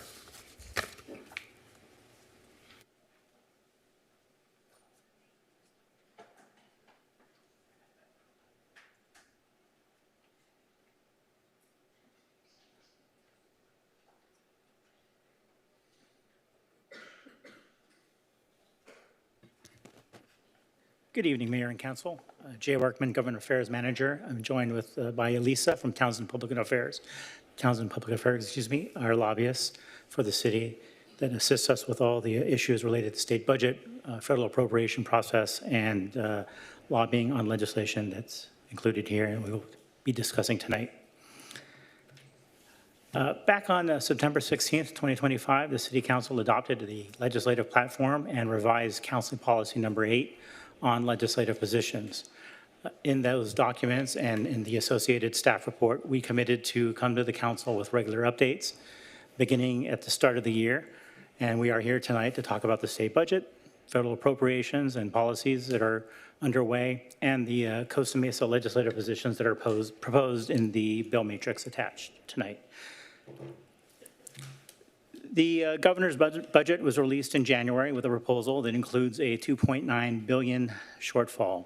This is relatively good news as compared to prior forecasts that projected an $18 billion deficit. California revenues are notoriously volatile as seen in this 20-year snapshot. 2025 has been no different. However, we have fortunately seen a growth of 6.7% in revenues, mainly due to personal income tax of about $16.4 billion attributed to those in the high-wage tech sector, stock growth, and corporate taxes. Going forward, the Department of Finance projects a more moderate growth of 5.3%. This is more shown here in this chart with the kind of black dotted line, which represents that figure. The red line is the tax liability for the top 1%, and the blue line representing the liability for the rest of the population. Combined with projected flat job growth and continued uncertainty over federal trade policies, unfortunately, that doesn't appear to become any clearer. We continue to see some concerns in outgoing years. The state budget picture looks as follows. The unexpected increase in revenues has avoided what was projected to be a year that may have required substantial cuts or borrowing. I'm sure this is something the governor is happy to have seen in his final year. However, the budget largely is flat and includes a goal of remaining balanced over 2 years through the 2028 fiscal year. What this means is there is no new funding in almost any area, including housing and homelessness services, where it was hoped that the governor would continue his past support. New funding opportunities, though, may exist with the rollout of Proposition 4, which was approved by voters in 2024 to provide $10 billion in funding for water, wildfire, coastal, and various conservation priorities. Some of that money was appropriated by the legislature last year, and we will see state agencies announcing guidance for those grants. And with that, I'll let Elisa kind of elaborate more on the Prop 4 rollout. Thank you, Jay. So I know we have a lot of jurisdictions that are very eager to start drawing down these dollars. I think state agencies are very eager to start having them roll out the door. What we're running into right now is that there was a drafting error within the climate bond. And so for whatever reason, there was language left out related to an exemption for our state agencies for their regulations under this funding. So we're attempting to reconcile that issue with AB 35 by Assemblymember Alvarez. That one is on a fast track through the legislature, but is still being worked on. It includes an urgency clause, which means that as soon as it is signed by the governor, it takes effect immediately. We are hoping that that one is going to make it to the governor's desk Q1 of this year, understanding that we're running out of time to hit that target. But we should start seeing some guidance come down and NOFOs come down from state agencies shortly after that is reconciled. Great, thank you, Elisa. Now, continuing on, despite the previously mentioned increase in revenues, concerns remain for the out-year budgets with the potential for multi-year deficits, and federal policies may have ongoing impacts for California's finances. Regarding other state issues of interest in 2026, we have a new Senate leader in place with a new Senate President Pro Tem, Monique Limon, who was elected last summer. And she has put in place new leadership and committee chairs that were announced in December. Combined with the governor in his final year, there may be a desire to push for some new priorities, but much of this will depend on the May revise to provide clarity on whether any resources are available. In addition to that, e-bike safety continues to be an issue of growing interest, with Cal cities, individual cities, and legislators pursuing various solutions. Some are looking to target the industry and merchants, while others are looking to increase penalties or education for riders. There are about a dozen bills on the topic this year, and we are sharing those with our police department and public works team. And I'll actually turn it over to Elisa to provide some additional details on that topic too, along with the sales tax issue. Thank you, Jay. So the issue of e-bikes is becoming a hot topic this year following a report that was released over the interim. A lot of these bills are focused on increasing parameters for who can operate an e-bike, standards for the speed at which you ought to be able to operate that e-bike, and of course wanting to increase public safety standards for those who are engaging in that activity. So lots more to come on that issue in particular. Moving on to the sales tax cap exemption, we have seen a bill be introduced by Assemblymember Bryan to address this issue for the County of Los Angeles. We are also hearing that lots of cities want to move into this space as well. So what it would do would be to allow those localities to increase their tax revenues by exempting them from the existing tax cap. So certainly there are local jurisdictions that are both in favor and opposed to things like this, but it is going to be a topic heating up this year and maybe something that ends up being reconciled within a budget trailer bill. So want to give you that heads up before things start moving very quickly on that topic. And then, did you want to take over for the? Yeah, I'll just mention briefly on the statewide bond proposals. We'll kind of discuss this later, but similar to Proposition 4, we will see opportunities potentially for new spending proposals and programs, especially on the housing area with pending proposals in the Assembly and the Senate that we will discuss during our bill matrix. With that, I'll just kind of provide this snapshot of the year for the Sacramento kind of legislative timeline. We have begun the second year of the two-year session. We are in the midst of policy committee hearings, which have begun already. They're kicking off and kind of getting up to speed. With the bill introduction deadline on February 20th, there were a number of bills introduced at the last minute. So those committees will be getting those bills referred to them, conduct their analysis, and begin to receive amendments as a number of bills are in spot bill intent language form.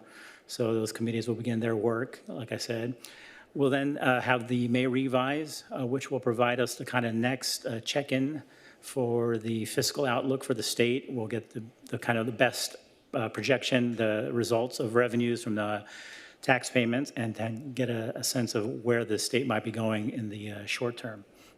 And then at the same time, that May revise kicks off the kind of the budget discussions with leadership and the governor, with the goal of meeting the constitutional deadline of passing the budget by July 1st. At the same time, second House hearings will begin. These are Assembly bills will be heard in the Senate, and Senate bills will be heard in the Assembly, again, by policy committees that will also consider and analyze the bills and potentially consider additional amendments. And these will be further opportunities for us to engage and others. And all that will lead to the August 31st constitutional deadline for the legislature to adjourn. And then they will be off and preparing for their elections in November. With that, I'll just transition to some key federal items for 2026. We continue to be in a limited government shutdown with pressure increasing to end that, given recent international events and possible risks domestically. I'll let Elisa kind of pick it up here on the next couple issues. Thank you, Jay. So the last appropriations bill still being considered is for the Department of Homeland Security. We saw some new language come through as of yesterday. Certainly this bill is highly political. And like Jay mentioned, there is a push to fund this bill with the developments in Iran over the last few days. So lots more to come on this in the next several days, but like I said, it's highly political, and it's likely that we will see some continued dialogue, ideally to the point of compromise, but I wouldn't hold my breath. Moving over to surface transportation reauthorization, we have been working with folks in DC to really try to change how they are perceiving these types of funds. It includes things like the Infrastructure Investment and Jobs Act, programs such as Safe Streets for All and the Highway Trust Fund, as well as surface transportation block grants and congestion mitigation and air quality grants. So we're really trying to emphasize an extra focus on local control as it relates to these dollars, really allowing localities to have a voice in these conversations, ideally having more money flow directly to localities rather than through the the local COGS and things of that nature. So we're hearing at this point that there may be a potential one-year extension that is proposed on this, because these programs are set to expire end of September for this year, but it doesn't sound like there's a compromise reached at this moment. So we may see a bill come through to extend these programs for just another year so that we can continue in those conversations. As it relates to housing policy changes, we are seeing kind of a package of bills be considered on the federal government level. What this is intended to do is really update and expand some of those existing HUD programs, really trying to incorporate new incentives for production and for home ownership. The idea here is to address the significant housing shortage that we are seeing throughout the country at all income levels. So this should include things like competitive grant programs and expanded flexibility and dollars under programs like HOME and CDBG. Thank you, Elisa. And I think, as everybody remembers, last year with the passage of Proposition 50, we will be going into new congressional districts that will go into effect at the beginning of next year, pending the results of the November election, which in our case, most likely we will be having Representative Robert Garcia as our congressman.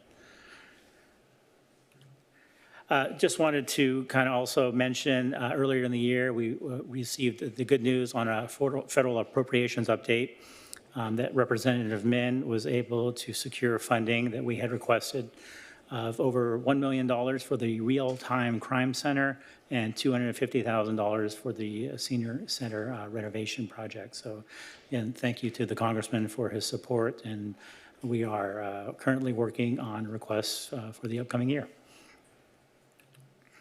With that, I'll take a maybe pause just to see if there's any questions before I launch into the bill matrix, but if I'm not seeing any nods or heads, anything like that, so I'll continue on.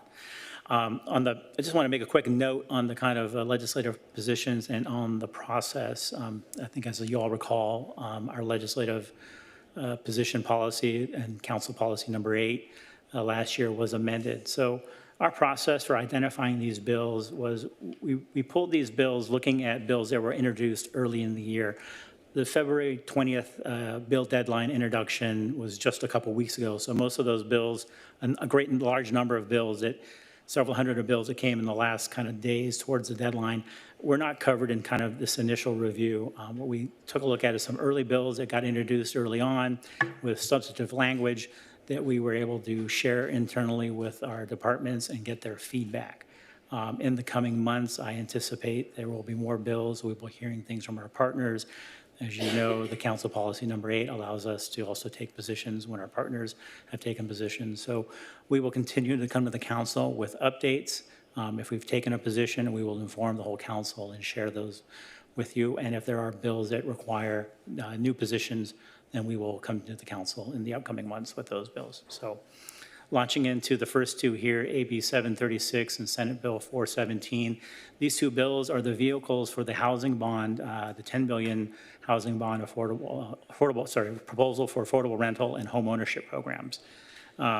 The proponents of the bond bills state that the $10 billion will create 40,000 new affordable homes for lower income households and preserve more than 5,500 existing units, creating more than 53,000 construction jobs and generating $1.3 billion in state and local tax revenue.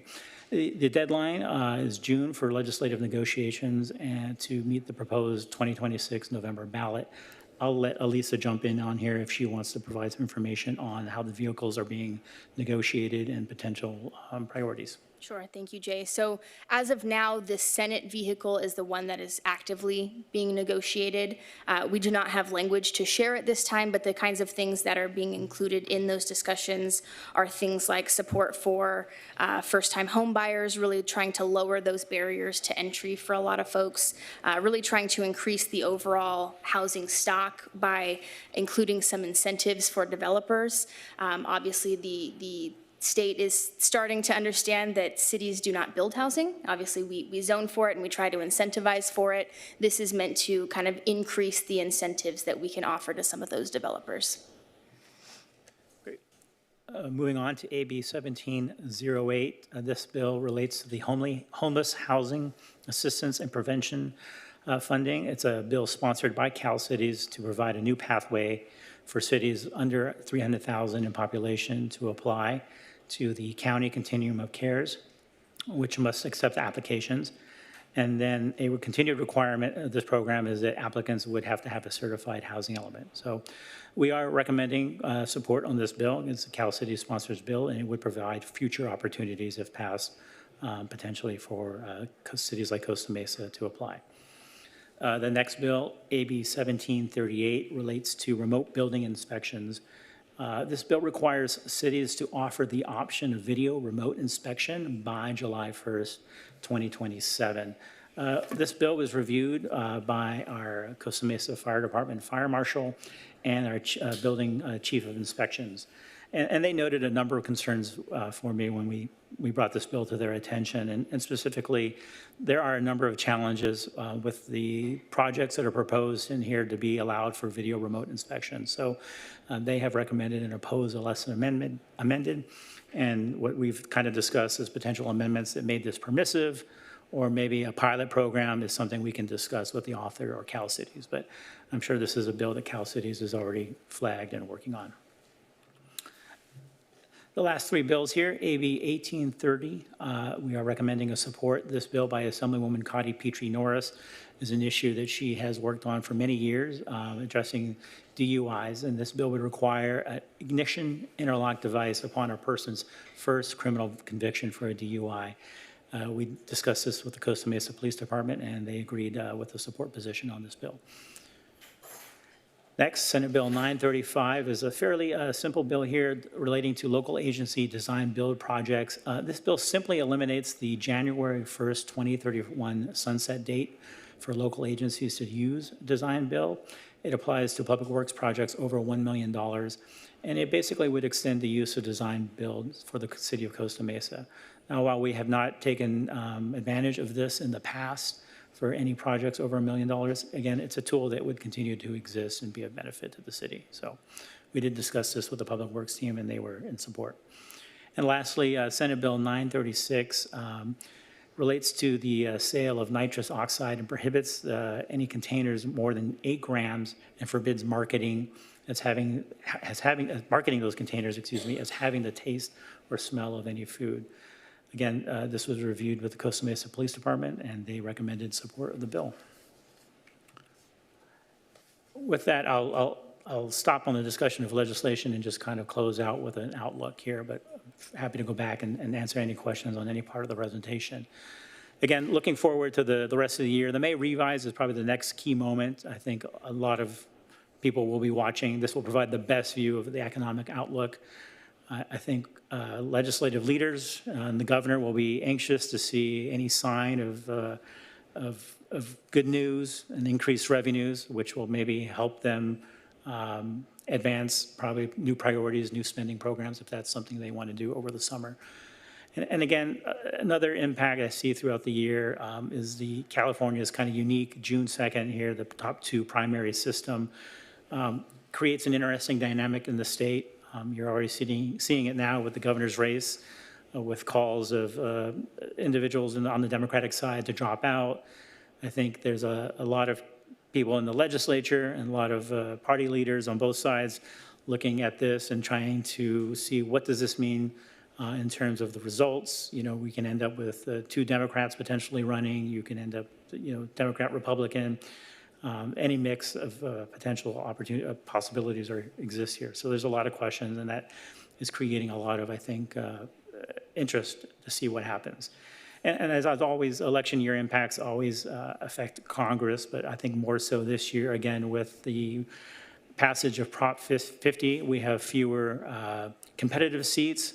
But we have, I guess, a lot more at stake now with the few seats that are competitive here in the state. Obviously, there's a lot more attention and a lot more energy will be coming into those races. And I think a lot of that will kind of spill over to what Elisa alluded to in discussions at the federal level of appropriations and legislative policies that are pursued at the federal level. So with that, I'll open it to the council to take any questions. Our recommendation, again, on this item is just to receive and file, provide us any direction as you wish on the legislative issues.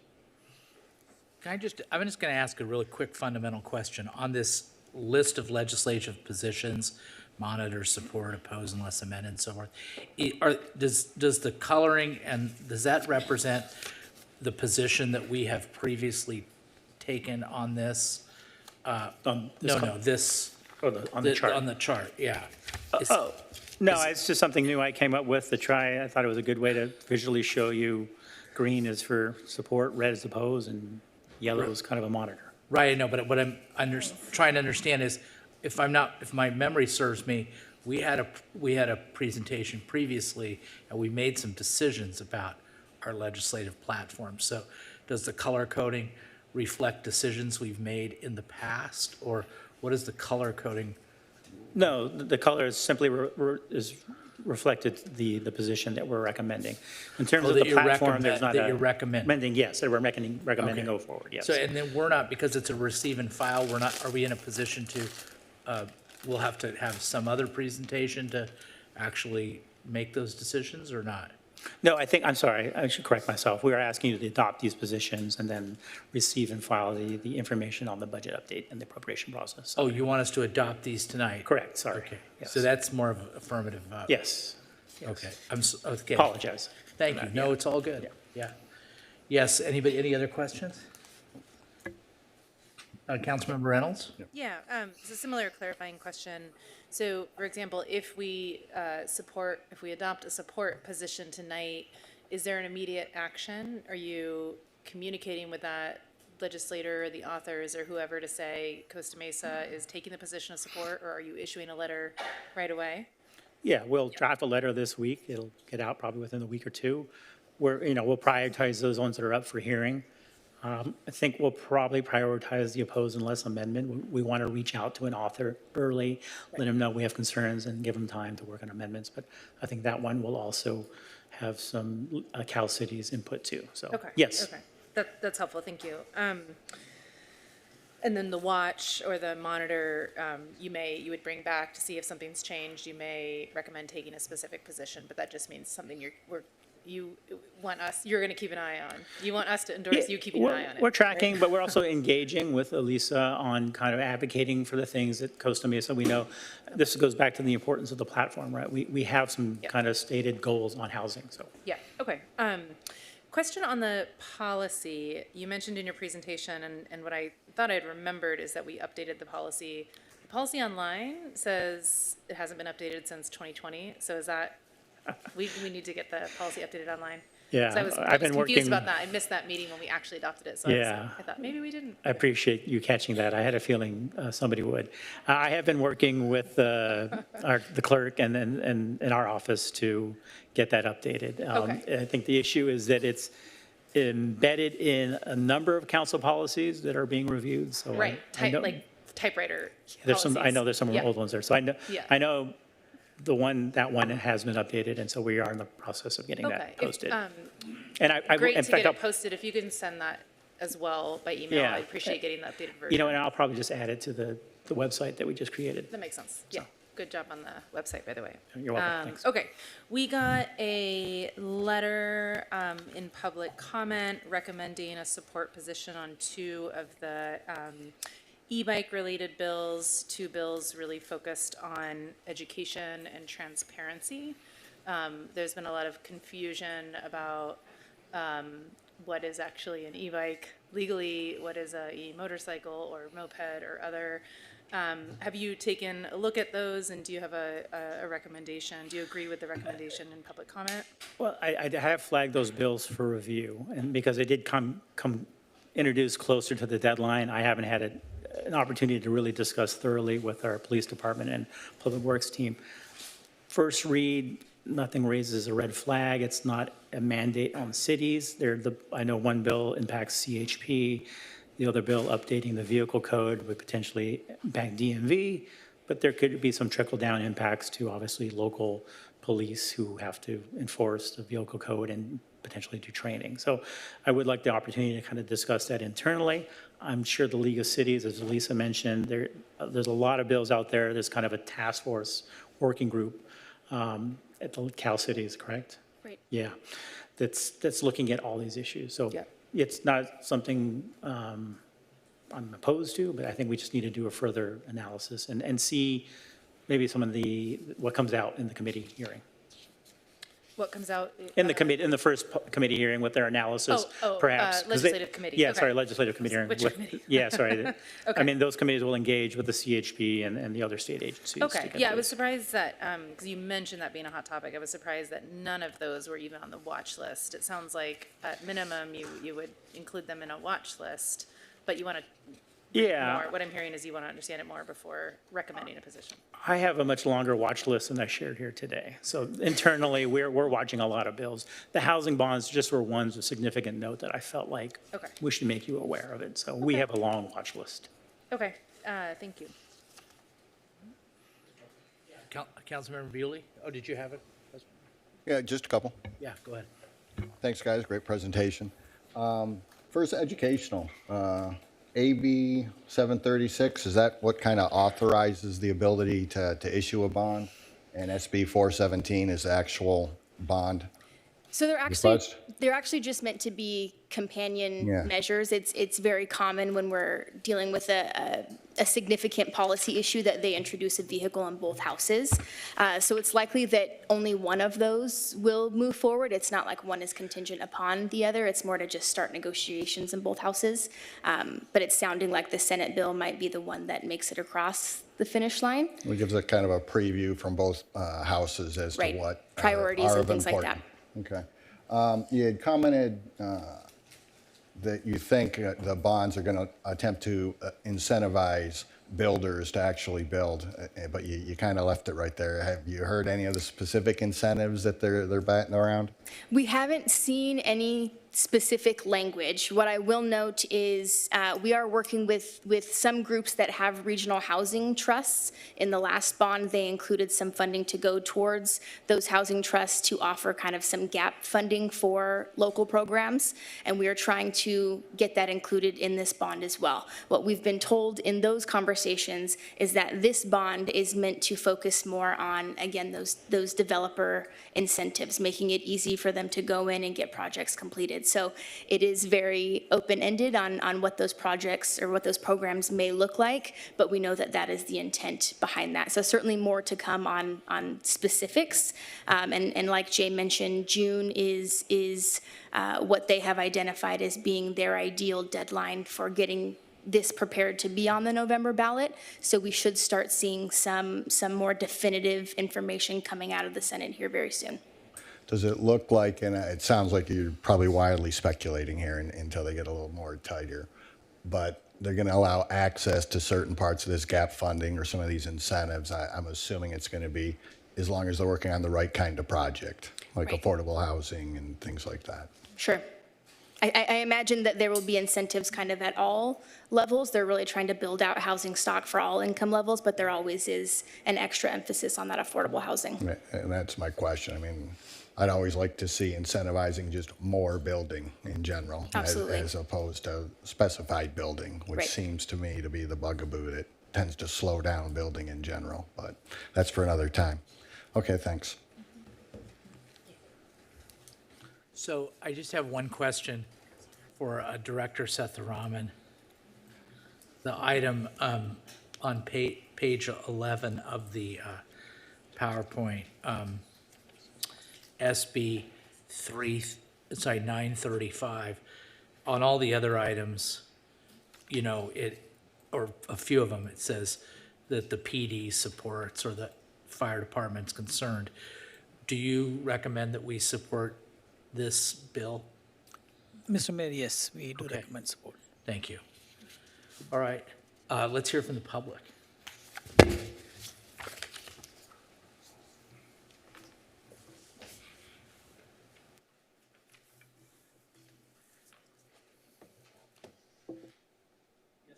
You have the floor. Thank you, Mr. Mayor, members of the City Council. I just want to echo the written public comment that was submitted by Streets for All, requesting support for 2 pieces of common sense e-bike legislation. These 2 bills are regarding just definitions and making it clear for our law enforcement what is actually an e-bike versus what is an e-moto, a moped, an off-road electric vehicle, a pocket bike. You have no idea how many different kinds of definitions are on the vehicle code. It's been wonderful to try and sort out. SB 1167 by Senator Blake Spear tightens those definitions and will provide for mutually exclusive definitions so that one thing is not another thing in state law. And AB 2284 by Assemblymember Dixon would require CHP to make and publish a list of non-compliant electric bicycles. It's essentially a list of what are those e-motos that are advertising themselves as e-bikes when they shouldn't be, when they are not legally e-bikes in state law. These 2 measures are going to really help us out when we're trying to enforce e-bike usage and our current state laws regarding electric bicycles. So I'm hopeful that the city will consider a support position on SB 1167 and AB 2284. Thank you. Thank you. You can clap. That's good. Yeah. Let's hear it. Way to go. Way to go. Good comment. Anybody on Zoom? No, Mr. Mayor. Okay, we'll close public comment. Let's see. I guess if nobody's running for it, I'm going to do a motion. So I move to adopt the suggested legislative platforms on page 10 and 11 of the staff report and receive and file the report. Second. Okay. Yeah, I just think it's good. And as to the e-bike, I tend to agree with you, but maybe we can bring it back for another meeting and we could see if after the PD has vetted it. I do think we should definitely look into that. That's a hot topic. And you called it out in your report as being something that you're watching. So I think it makes sense to, do that too. But anyway, my motion is just confined to the recommendations here. Anything? No comment. Good report. Okay, wonderful. Anybody else? Yeah, I have one Yeah, additional comment. Yeah, I agree with the motion. I want to give you the time to sort of vet the bill. I'll just say for the public, I've read it and I support it. The 2 e-bike bills recommended. I want to also share a couple of times ago when I was in Sacramento, I had a little free time, popped in the office of one of the staff who work on transportation and just asked, like, what's helpful to hear from cities about. And I was surprised by the primary comment, which was, we don't often hear from cities on like how bills are working out, and that would be really helpful. So one of the bills I know we supported in the past was the bill that allowed us as a city, local jurisdiction, to have more control on reducing speed limits, something that we've taken a lot of action on and seen a lot of really positive response on. So I would encourage us to send a just an update letter, even like a one-page, like, thanks for passing this bill, here's what we've done. It's been very well received in our city. I think that would be really positive. Yeah, Okay. thank you. Why don't we make that part of the motion, and I want to amend the motion to include that direction pertaining to the e-bikes. Second. We got that? That's second? Okay, it's better if we all vote Yeah, on that's it. great. Okay, thank you. Okay, thank you. Okay, let's call for the question.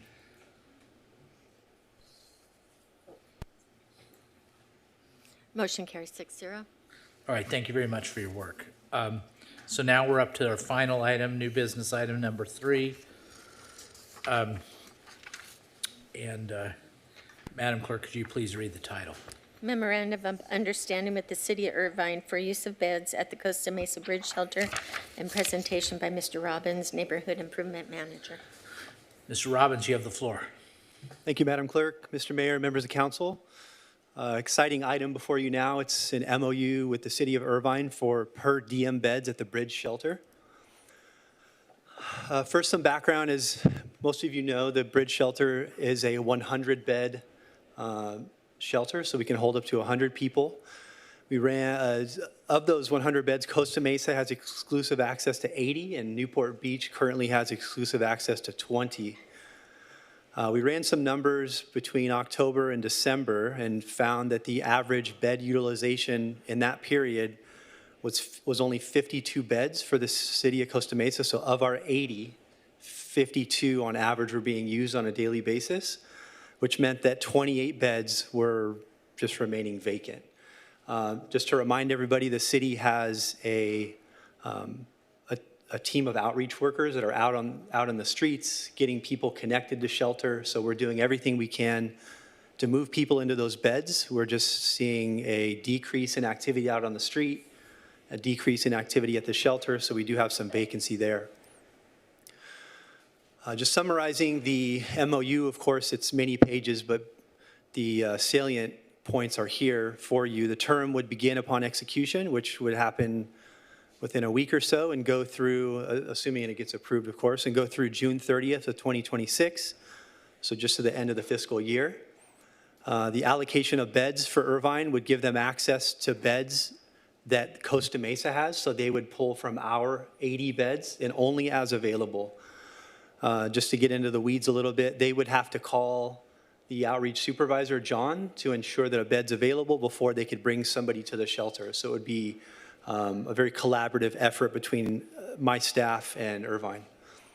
Referrals can only come by authorized Irvine staff. Irvine is a lot like Costa Mesa in that they don't contract out a lot of their work. They have their own internal teams that do their outreach. They have a mental health unit within their police department.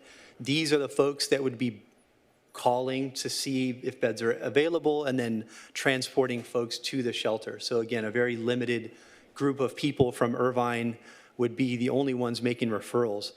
The intake guidelines for Irvine would be the exact same as we have for ourselves in Costa Mesa and that Newport Beach has, in that they can only refer residents of their city. So here in Costa Mesa, you have to have lived here for 3 years, work here, have kids that go to school here.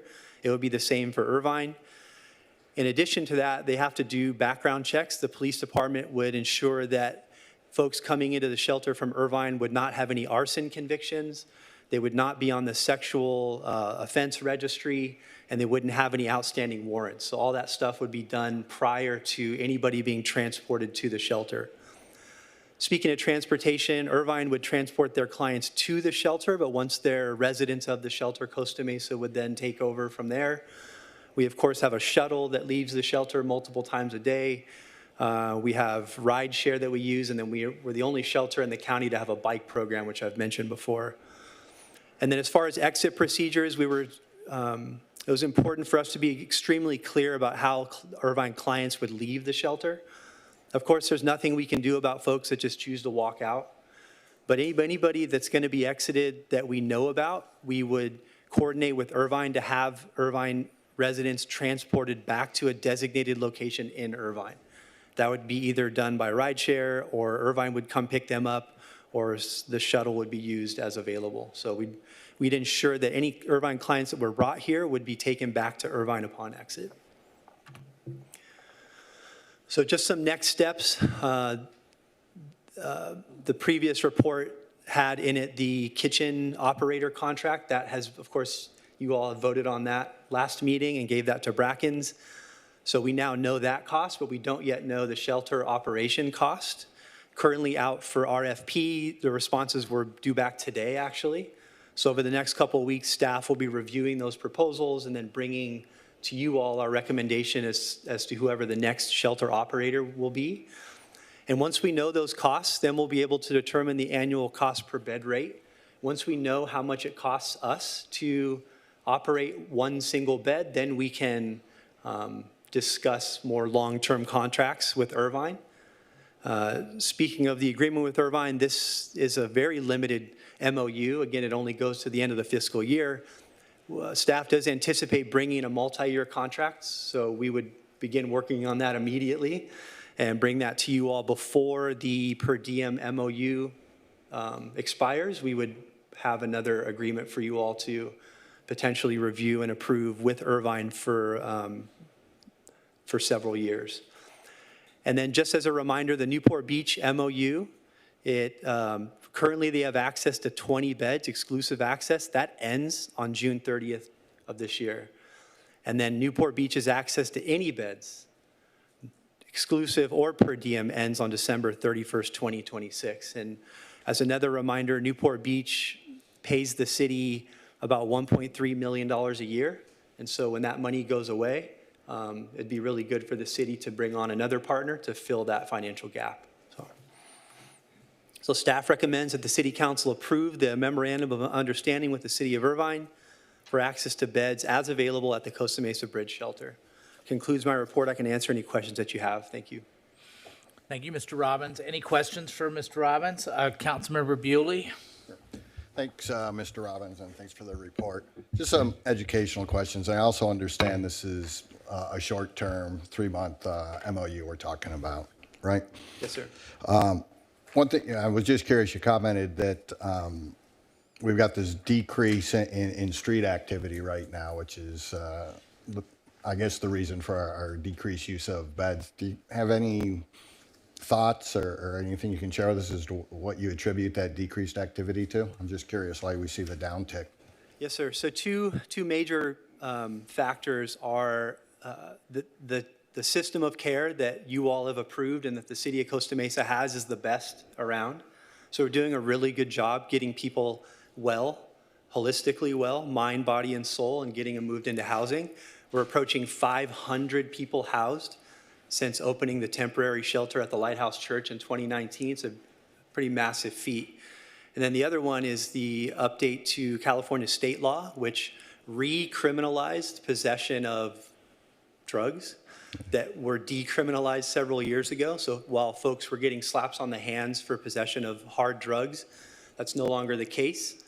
So these hardcore drug users are getting state prison time. And so a lot of times they're the ones that bring many of the issues. And so they're either locked up or we're getting people housed. So we're just seeing a decrease in activity on the streets. That's good to hear.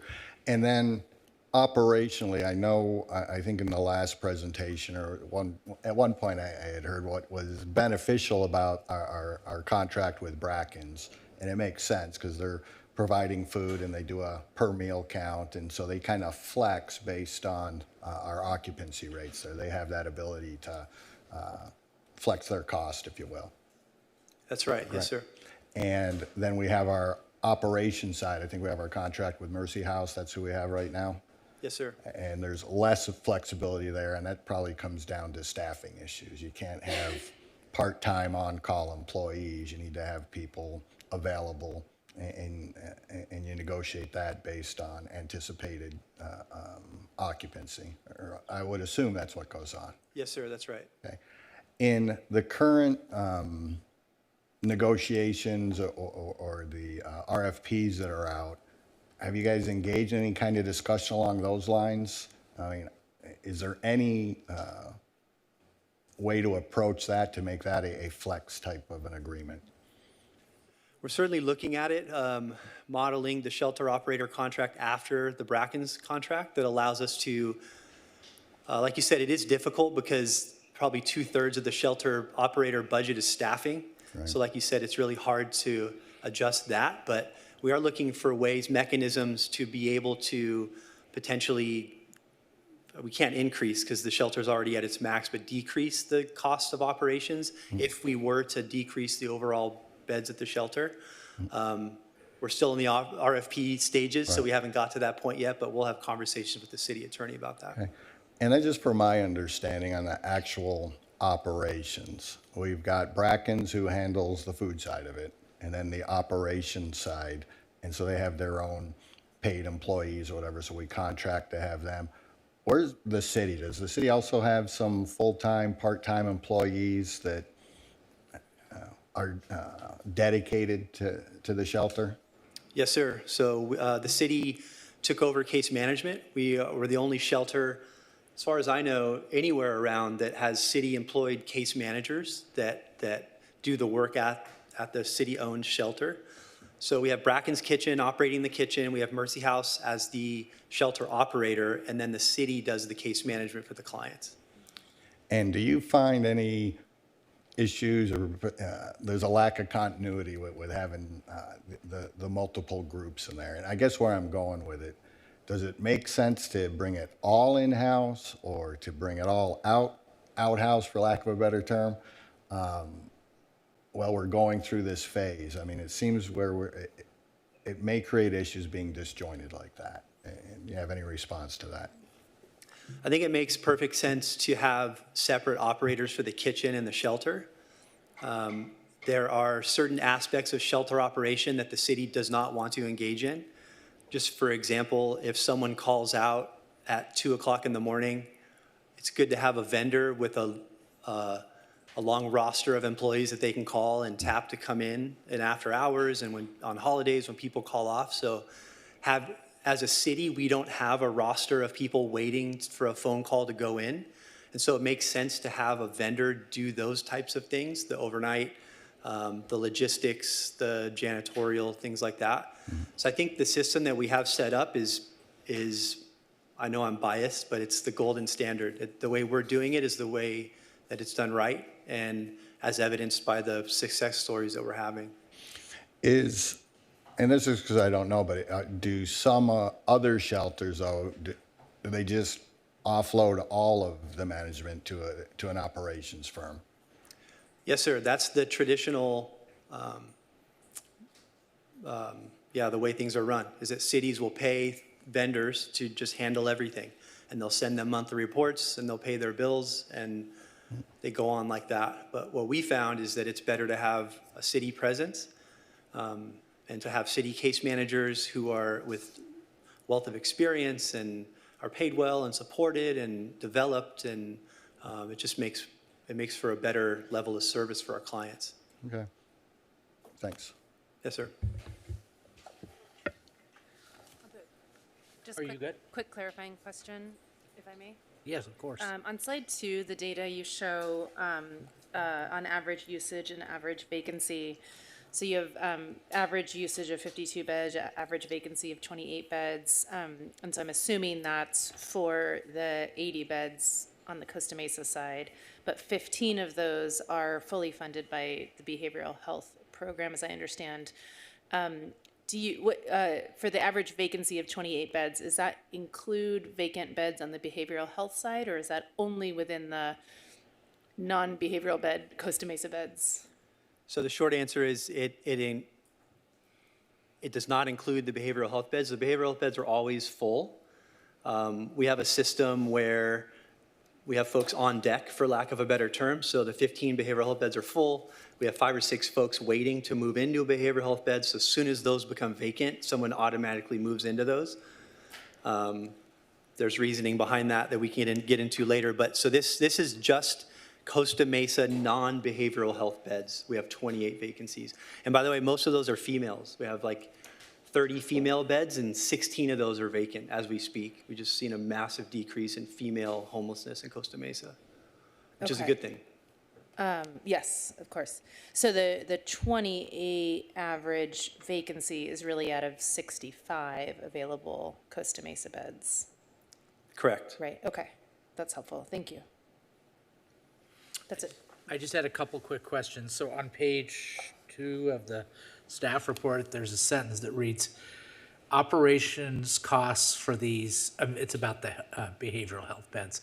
The 15 behavioral health beds are fully reimbursed by the Orange County Healthcare Agency. And then it says, and thus can only be occupied by Costa Mesa residents. When I read that, I thought that there were other non-Costa Mesa residents who were able to occupy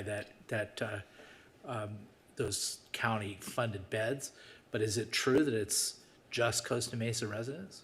Yes, sir. So Newport, well, currently our only agreement is with Newport. Newport cannot access the behavioral health bridge housing beds that are funded by the healthcare agency. They can, however, access the state-funded behavioral health beds that Assemblywoman Cotty Petrie Norris gave us money for. Oh, and how many are those? 15 as well. So we have Oh, I 15 see. state-funded, 15 Got county-funded. it. The state-funded beds will also be available to Irvine. Yeah. So we'll have additional funding for folks that are serious mental illness or substance use disorder that are come from Newport, Irvine, Costa Mesa, whoever needs it the most.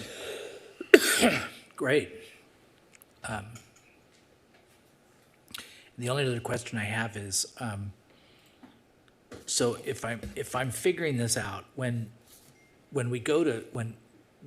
Newport Beach sunsets, and assuming that we enter into some type of a long-term agreement with Irvine, do you think we'd have the capacity to explore a partnership with another city or not in terms of capacity? And then let's assume if the answer is no, then we'll stop there. But if your answer is yes, what are your thoughts on that? As Newport Beach leaves the scene, we will have the 20 beds that they currently have access to will be vacant. Unless, of course, something changes. The trend is that we're hovering right around 70 total, which again is 50 and 20, 50 of ours, 20 of Newport's. Irvine is looking at potentially a 20-bed multi-year contract with us, so they would essentially switch places with Newport, which would mean we would have these additional 28 beds that were average vacant. So we could potentially seek out another partner. And do you think from a operational standpoint, that's something that you would be comfortable us exploring? Yes. Okay, thank you. Okay, I don't have any further questions. Oh, I'm sorry. Oh, yeah, I'm sorry. You asked me for that. Go ahead. Sorry about that, Councilmember. So, thank you, Mr. Mayor. So one of the things you just covered is I had a question about having another city to fill the gap when Newport leaves. Can you define, looking at slide 4, when we're talking about Newport Beach's MOU termination, you have here that Newport Beach has exclusive access to 20 bed and then they have access to all beds. What's the difference between exclusive access and access? So exclusive access means that only Newport Beach clients can go into 20 of the 100 beds at the shelter. So they, even if they didn't have anybody in those beds, Costa Mesa could not put people into one of their 20 beds. So by exclusive, it means they're the only ones that can utilize them. Now, when Newport Beach's exclusive access ends on June 30th, from July 1st until December 31st, they'll be able to bring folks in like how Irvine is going to now on a per diem basis. So assuming Irvine comes in with a long-term contract, they'll switch places with Newport almost identically, in that Irvine will now have exclusive access and Newport will have to call us to see if beds are available. But that only lasts until December 31st, and then they can't get anybody into the shelter again after that. So, okay, thank you. Another question I have then. So why is Newport's MOU terminating with us? The the termination date. How come they're not renewing it? Do they have a shelter that they're building and they're not going to need our services anymore, or what's going on with that? Council policy decisions, sir. That's On all their end? I'm speculating. Yes, sir. Okay, okay. So they're not interested in renewing, is what you're saying? That you know of? That I know of. That's correct. Okay. How do we handle, I'm going to use my situation. I know you're already familiar with briefly. We have a very close friend of our family that we consider family that ended up homeless. How can we go about taking in people that necessarily don't reside in Costa Mesa but need a place to stay? I know that we have some blocks in place. Can you explain that, how that works? So I think, as you all know, we have what we call the flex room, where we have 2 beds that are separated from the rest of the population. We, in very exigent circumstances, so someone is very critical out on the street, either elderly, extremely sick, maybe fleeing from domestic violence, something like that, we will make exceptions to our intake rules and let somebody come in for maybe 1 night, again, in an exigent circumstance, but then we'll immediately the next morning work to get them transitioned to a county shelter, either Kramer up in Anaheim or Yale in Santa Ana. But beyond that, our goal is to get them connected to the county system of care, but if they don't have the ties needed to get into our shelter, other than, again, maybe a 1-night exception, we just don't have the means of bringing non-Costa Mesa residents into our shelter. It was part of the original approval by the council and what the community asked for. We didn't want to be bringing in people to our shelter that weren't from Costa Mesa, or we didn't have a contract with another city. Okay. But these are just rules. This isn't a law. This is something that we enacted that we could modify if we wanted to, right? Potentially, yeah. Okay. Okay, thank you. That's it. Thank you for your response. That was a good presentation. Thank you. Okay, let's open up for the public hearing, or public comment, rather. Nobody in the chambers, anybody on Zoom? No, Mr. Mayor. Ooh, closed public comment. I'll move staff recommendation. Oh, okay, okay, Second. thanks. Do you have any comments?